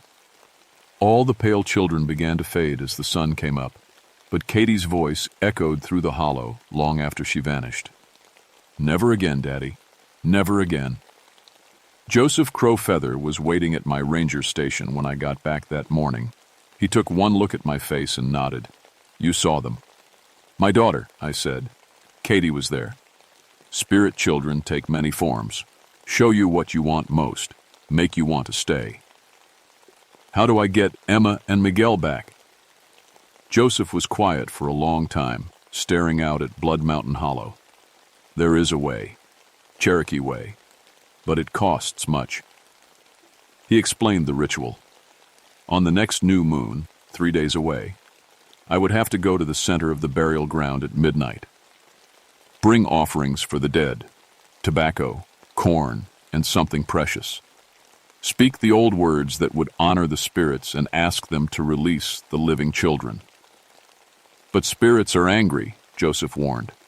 Been angry long time. They might not listen. Might take you instead. What's the precious offering? Joseph looked at me sadly. Something you love more than your own life. Something that connects you to the dead child who leads them. My heart sank. Katie was the spirit leading the others, and the most precious thing I had was my memory of her. If I gave that up, I would forget my daughter completely, forever. But Emma and Miguel were still alive. They had parents who loved them, futures waiting for them. I couldn't let them stay trapped in the hollow just because I couldn't bear to forget Katie. The next 3 days passed like a nightmare. More search teams came and went. The FBI sent agents. News crews showed up from Nashville and Memphis. Blood Mountain Hollow was chaos, but no one found anything. Except more handprints on trees, more toys arranged in circles, more reports of children's voices in the woods, and Eve, re-night. The temperature dropped further. Ice was forming on the creek in October. Frost covered everything by dawn. The hollow was turning into a winter landscape in the middle of fall. On the night of the new moon, I went to Joseph Crowfeather's cabin. He was waiting with the ritual items, tobacco, corn, sage for burning, and he had something else, a small leather pouch. Memory medicine, he said. Cherokee way to forget what brings too much pain. You drink this, speak the words, make the offering. Your memories of your daughter will pass to the spirit world. She will have them to keep her happy, but you will not. I took the pouch, feeling its weight. Will it work? Maybe. Spirits might accept the trade, or they might take everything. Your memories, your life, the living children. Cherokee stories don't always have happy endings. At midnight, I walked into Blood Mountain Hollow for the last time. The burial ground was at the highest point, marked by ancient stones covered in Cherokee symbols. Moonless night made everything black shadows and silver starlight. I built a fire in the center of the stone circle and arranged the offerings around it. Tobacco, corn, sage. Then I opened the leather pouch and drank the bitter liquid inside. Spirits of Blood Mountain Hollow, I called out in English, then repeated the words in Cherokee as Joseph had taught me. I come to honor the dead and ask for mercy on the living. The temperature plummeted. Ice began forming on the stones around me, and then they appeared, all of them. Dozens of pale children and adults, standing in circles around my fire. Emma and Miguel were in the front row, still holding hands with the spirit children, and behind them, all stood Katie. You came back, Daddy, she said. I came to make a trade. We know.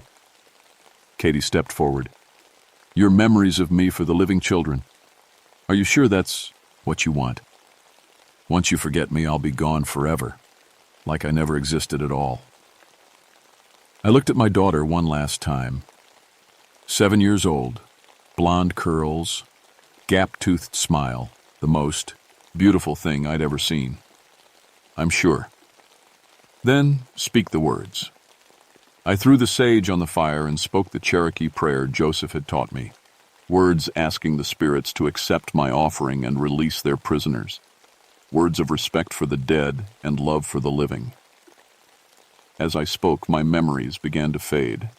Katie's first steps, her first word, the day she was born, Christmas mornings, bedtime stories, the smell of her hair after her bath. Everything that made her real to me was slipping away like water through my fingers. The pale children began to glow brighter. The spirit adults smiled and nodded, and Katie walked up to me one last time. Thank you, Daddy. I'll keep all our memories safe. And someday when you're ready, maybe you can come play with us for real. She kissed my cheek, and I felt my love for her flowing out of me like blood from a wound. Not the love itself, that would always be there, but the specific memories that gave it shape and meaning. The last thing I remembered clearly was her name, Katie. My daughter's name was Katie. Then even that was gone. The spirits began to fade as dawn approached, but Emma and Miguel stayed solid, stayed real. The spell was broken. They were free. I don't remember much about getting them back to their parents. The memory medicine made everything fuzzy for a while, but I remember the crying, the hugging, the relief on everyone's faces. The official report said the children got lost in a cave system and finally found their way out. No one mentioned spirits or rituals or Cherokee burial grounds. That was 40 years ago. I'm retired now, but I still live at the edge of Blood Mountain Hollow. Still keep watch over the place. The hollow is different now, warmer. Birds sing there again, and animals have returned. Families camp there sometimes, and their children are always safe. But I pay a price every day for that. Safety. I know I had a daughter once. I can feel the empty space where she used to be in my heart. Like a missing tooth, my tongue can't stop probing. Sometimes I dream about a little girl with blonde hair, but I wake up not remembering her face. I know I lost someone I loved more than life itself, but I can't remember who she was, or how she died, or why it hurt so much. There's just this aching sadness that never goes away, and no reason I can name for it. Joseph Crowfeather died 5 years after the ritual. Before he passed, he told me what really happened in the hollow that night. "You gave the spirits what they needed most," he said. "Not your memories, but your love. They were lonely children who just wanted to be remembered by someone who cared. Now they rest easy, and the living are safe. But I can't remember her at all." Forgetting is not the same as not loving. You still love her, Marcus. You just love her in a way that doesn't hurt anymore. I've thought about that a lot over the years. Maybe he was right. Maybe there's a difference between remembering and loving. I still feel protective of other people's children. Still can't stand to see a kid in danger. That has to come from somewhere. Sometimes, on quiet nights when the moon is dark, I hear children laughing in the hollow. But it's not the hollow, desperate laughter I heard 40 years ago. It's the sound of children who are truly happy, truly at peace. And sometimes, just sometimes, I think I hear a little girl's voice among them calling me Daddy. I never answer. I learned my lesson about trying to hold on to what's already gone. But I listen, and I hope that wherever she is, whatever her name was, she knows I love her still, even if I can't remember why. Blood Mountain Hollow is safe now. Families camp there, children play there, and everyone goes home when they're supposed to. But I keep watch and I weigh, because some places need a guardian. Some places remember every soul that ever touched them, and some promises, once made, last forever, even when you can't remember making them.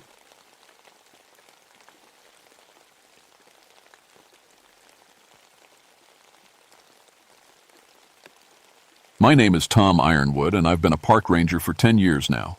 Before that, I spent 4 years in Vietnam doing things I try not to think about. These days, I patrol the Jefferson National Forest in Virginia, and most of the time it's quiet work. Just me, the trees, and the occasional lost hiker. I like the quiet. After the war, loud noises make me jumpy. Cities are too much. Out here in the forest, I can breathe. The trees don't judge you for the things you had to do. They just grow, season after season, like nothing else matters. But sometimes the quiet gets broken. It was August 1975, and we'd had no rain for 3 weeks. The leaves were brown and crispy, and even the streams were running low. I was checking water levels near Black Rock Ridge when the call came over my radio. "Tom, you there?" It was Sheriff Hawkins from the county. "Yeah, I'm here. Got a body up on the ridge. Hunter found it this morning. Can you get up there?" I sighed. Bodies in the wilderness usually meant one of 3 things: heart attack, fall, or bear. What happened? Don't know yet. But Tom, it's pretty bad. Real bad. The helicopter dropped me off about a mile from the scene. As I hiked up the rocky trail, I noticed something strange. No birds, no squirrels, no insects buzzing. The forest was dead quiet, like everything with sense had packed up and left. I found the body in a small clearing near the ridge top. The hunter was a middle-aged guy, maybe 50. His rifle was still in his hands, unfired. but what was left of him? I'd seen bad things in the war. Guys torn up by shrapnel, burned by napalm. But this was different.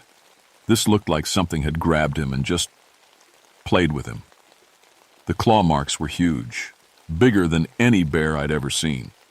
4 parallel gashes across his chest, each one deep enough to put your fist in. But here's the weird part. The guy was still mostly whole. Bears don't kill like this. When a bear gets you, it's messy, but quick. This looked like something had taken its time. I walked around the clearing, looking for tracks. The ground was hard from the drought, but I found some prints near a big oak tree.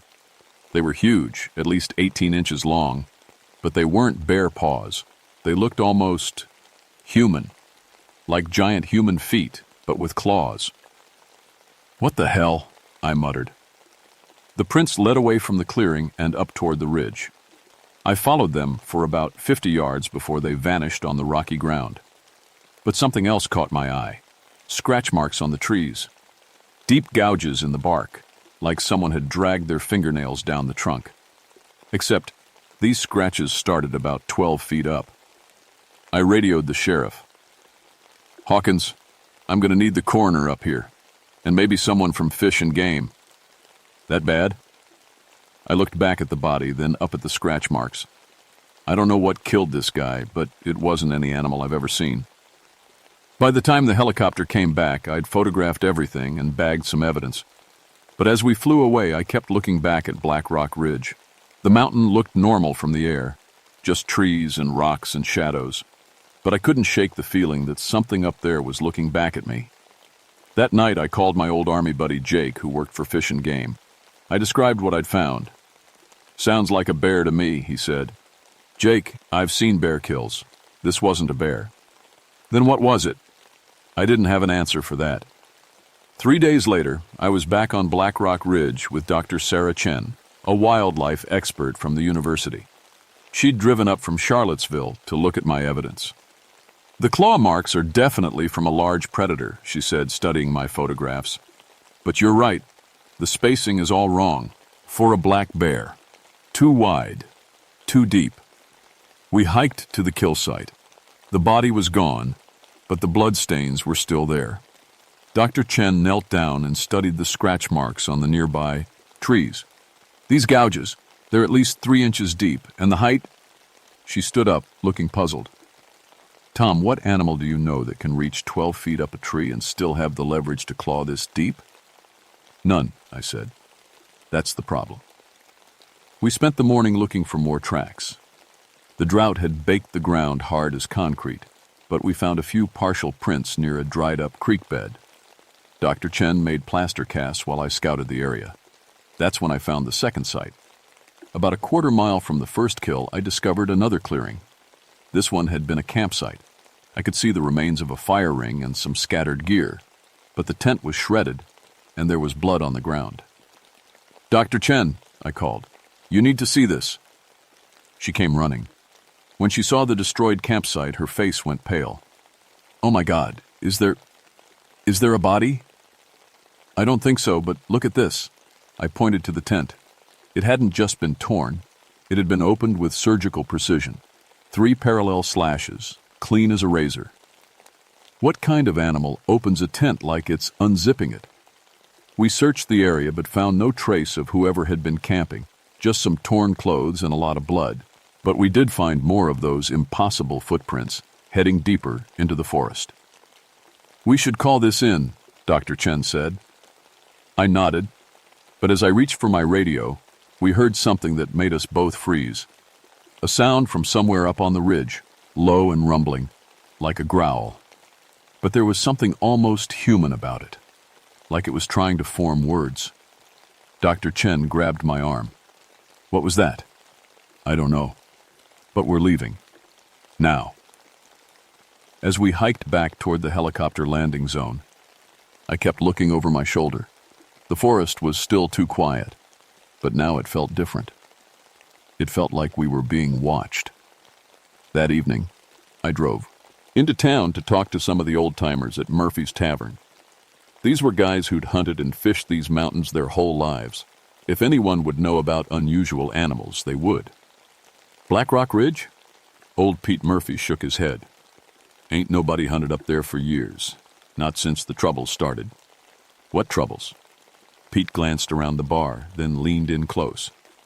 Every 20, 30 years, something happens up there. People go missing, animals acting strange. My grandfather used to tell stories about it, called it the walking bear. Walking bear? Thing that looks like a bear but walks on two legs like a man. And smart, too. Smart enough to hunt like a person instead of an animal. I bought Pete another beer. When was the last time? Oh, must have been the early 50s. 3 hunters went up there during deer season. Only one came back, and he was crazy as a loon. Kept talking about a bear that could talk. I felt a chill run down my spine. Talk? That's what he said. Of course, nobody believed him. Figured he'd been drinking, but then they found the other 2 hunters. Pete's voice dropped to a whisper. What was left of them, anyway? I drove home that night thinking about Pete's story. Part of me wanted to dismiss it as mountain folklore, but I'd seen those claw marks. I'd heard that growl, and I couldn't shake the feeling that something up on Black Rock Ridge was just getting started. I should have stayed away from the ridge, should have filed my report and let someone else deal with it. But I kept thinking about those missing campers. If they were still alive up there, someone had to find them. So I went back. This time, alone. It was early morning when I started up the trail, my rifle slung across my back, and enough supplies for 2 days. The forest was still eerily quiet, but as I climbed higher, I started noticing other things. Sarsi, ratches on trees that hadn't been there before. The smell of something dead and rotting. And tracks. Always those impossible 18-inch footprints, like they were being left just for me to find. By noon, I'd reached the area where the campsite had been destroyed. I set up a basic camp nearby, hiding it behind some rocks where it couldn't be seen from the main trail. Then I settled in to wait. Hours passed. The sun moved across the sky and the temperature started to drop. That was another weird thing. Even though it was late summer, it got cold up here at night. Unnatural cold, like something was sucking the heat right out of the air. As darkness fell, I built a small fire and heated up some canned beans. I was just finishing dinner when I heard it. Footsteps in the forest. Slow, deliberate steps, like something heavy was walking through the trees. I grabbed my rifle and listened. The footsteps circled my camp, staying just outside the ring of firelight. Round and round they went, never getting closer, never moving away, just letting me know they were there. "Hello?" I called out. "Anyone there?" The footsteps stopped. Then, from somewhere in the darkness, came a sound that made my blood freeze. It was like a growl, but deeper. And underneath it, I could swear I heard something that sounded like words. Soul. Dire. My hands shook as I raised the rifle. "Who's out there?" Nothing. Just silence. I stayed awake all night, feeding the fire and watching the tree line. Every now and then I'd catch a glimpse of something moving in the shadows, something big and dark that walked upright. But whenever I tried to get a better look, it would vanish. When morning came, I found fresh tracks all around my campsite. They formed a perfect circle, like something had spent the entire night walking around me. But the strangest thing was what I found near the fire ring. 4 long scratches in the dirt, like claw marks.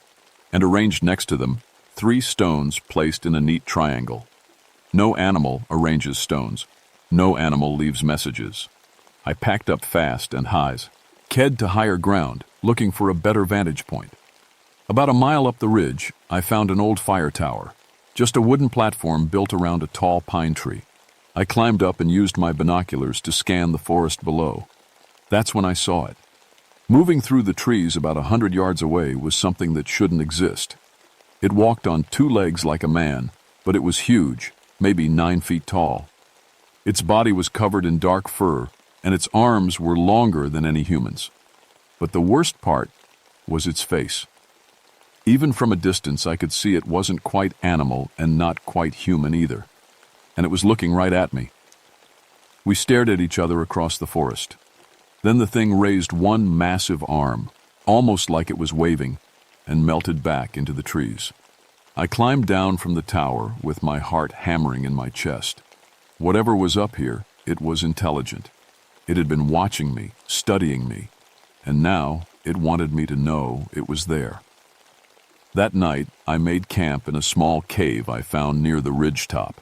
I figured solid rock at my back would be safer than sleeping in the open, but as I sat in the cave entrance, keeping watch, I heard something that made me realize how wrong I was. Scratching. Coming from deep inside the cave, like something with very long claws was slowly working its way toward me through the rock. I grabbed my gear and ran. I spent the next day hiking down toward the main trail, ready to call for backup. This was beyond anything one person could handle. But as I reached the lower slopes, I found something that changed everything. A body, fresh, still warm. It was a young woman, maybe 25, wearing hiking gear. She'd been killed the same way as the hunter, those massive claw marks across her chest. But this time I could see she'd put up a fight. There was blood under her fingernails, and her backpack was full of gear that had been torn apart by something desperate to get inside. In her jacket pocket, I found a note written in shaky handwriting. Day 3. It's following us. David thinks we can make it to the road, but I don't think it wants us to leave. It's not just hunting us, it's hurting us, driving us deeper into the mountains. I can hear it at night, outside our tent. It sounds like it's trying to talk. David, the missing camper from the destroyed tent. He was still up there somewhere. I looked at the woman's body, then up at Black Rock Ridge. This thing wasn't just killing randomly. It was playing with people like a cat with mice. And I was next. But I was also a soldier, and soldiers don't run from a fight. I hiked back up the mountain as the sun was setting. This time, I didn't try to hide. I walked right up the main trail, making noise, letting it know I was coming. When I reached the area near the ridge top, I stopped in a small clearing and shouted, "I know you're out there. I know you can understand me. Come on!" For a moment, nothing happened. Then the trees around the clearing began to rustle, even though there was no wind. Something big was moving through the forest, circling me again. But this time, it was getting closer. "You want me? Here I am." The rustling stopped. The forest went dead quiet. Then it stepped into the clearing. Up close, it was even more terrifying than I'd imagined. 9 feet tall and covered in thick, dark fur. Its arms were massive, ending in claws that looked like they could cut through steel. But its face was the worst part. It was like someone had tried to cross a bear with a human and gotten something that was neither. Intelligence burned in its yellow eyes. The same kind of intelligence I'd seen in enemy soldiers back in Vietnam. It stood there for a long moment, just looking at me. Then it opened its mouth and spoke. The voice was deep and rough, like gravel being poured over broken glass, but the words were clear. "You are soldier." My rifle was in my hands, but I couldn't seem to raise it. "What are you?" The thing tilted its head, studying me. "Was soldier, like you. Long time ago." "That's impossible." It took a step closer and I could smell it now. Wet fur and old blood and something else. Something that reminded me of the jungle in Vietnam, of death and fear and things best forgotten. "War," it said. "War makes monsters. You know this." I found my voice. "The Civil War? You're from the Civil War?" A sound that might have been laughter came from its throat. "Ran from war. Came to mountains. Met old medicine man. He showed me what happens to cowards." The pieces started falling together. "You deserted during the Civil War, and someone cursed you.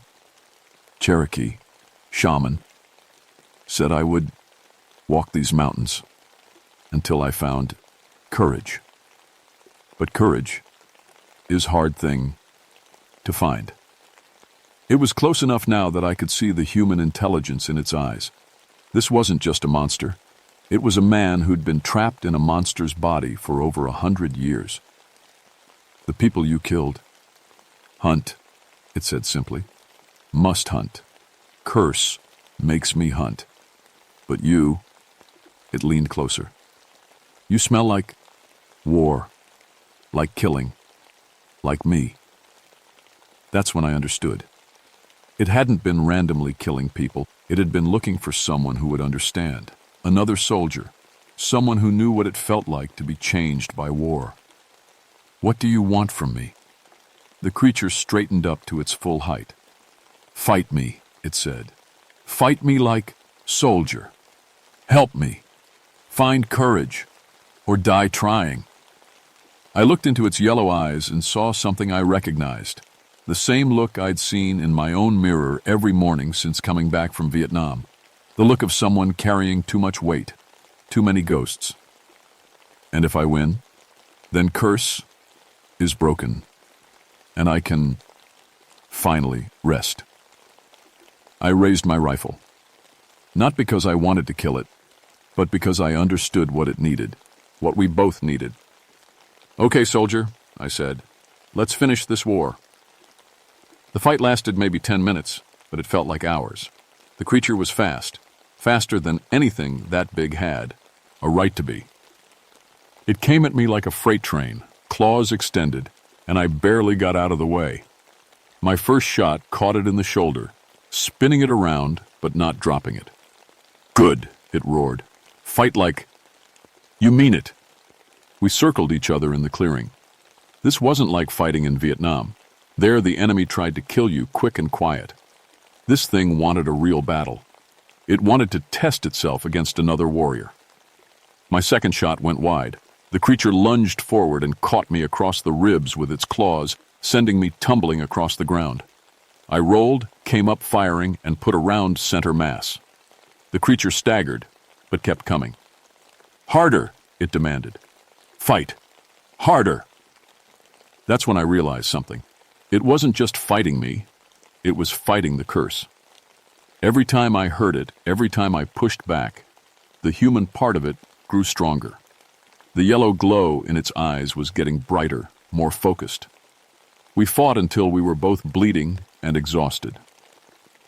Finally, I managed to get behind a fallen log and put my rifle to my shoulder for a clear shot. The creature stood in the middle of the clearing, arms spread wide, offering itself as a target.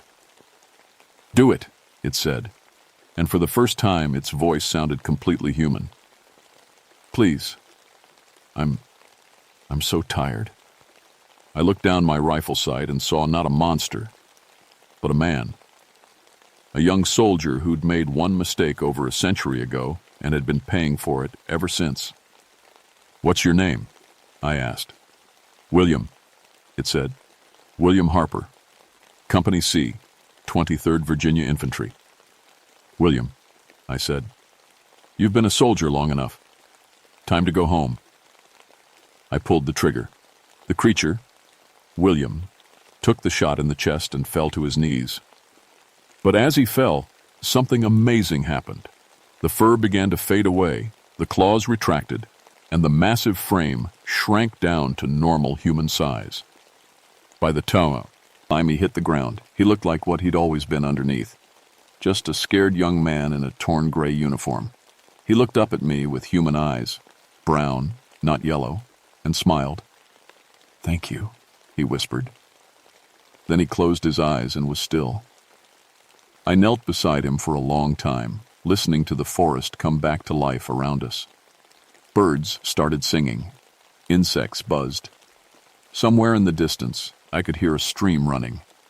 When I finally hiked back down the mountain, I found David, the missing camper, tied to a tree about a mile from where William had fallen. He was dehydrated and scared out of his mind, but alive. "Is it gone?" he kept asking as I cut him loose. "Is the monster gone?" "Yeah," I said. "It's gone." I never told anyone the whole truth about what happened on Black Rock Ridge. The official report said a rogue bear had been responsible for the deaths and that I'd tracked it down and killed it. They found William's body, of course, but by then it just looked like the remains of some old hermit who'd died in the woods. but I kept the gray uniform button I found next to his body. And sometimes, when my own war memories get too heavy, I take it out and remember a young soldier who finally found his way home. The nightmares I'd had since Vietnam, they stopped after that night on the ridge. I still think about the war sometimes, but it doesn't eat at me the way it used to. Maybe helping William find peace helped me find some too. They say trauma can change you, make you into something you don't recognize. I learned that's true. But I also learned that sometimes, if you're lucky, you get a chance to change back. The mountains around Black Rock Ridge are quiet now. Really quiet, the way they're supposed to be. And every time I patrol up there, I remember that some wars don't end when the shooting stops. Sometimes they go on for generations until Mion finally has the courage to put down their weapon and help an old enemy find rest. My name is Tom Ironwood, and that's the story of the last soldier of the Civil War. May he finally rest in peace.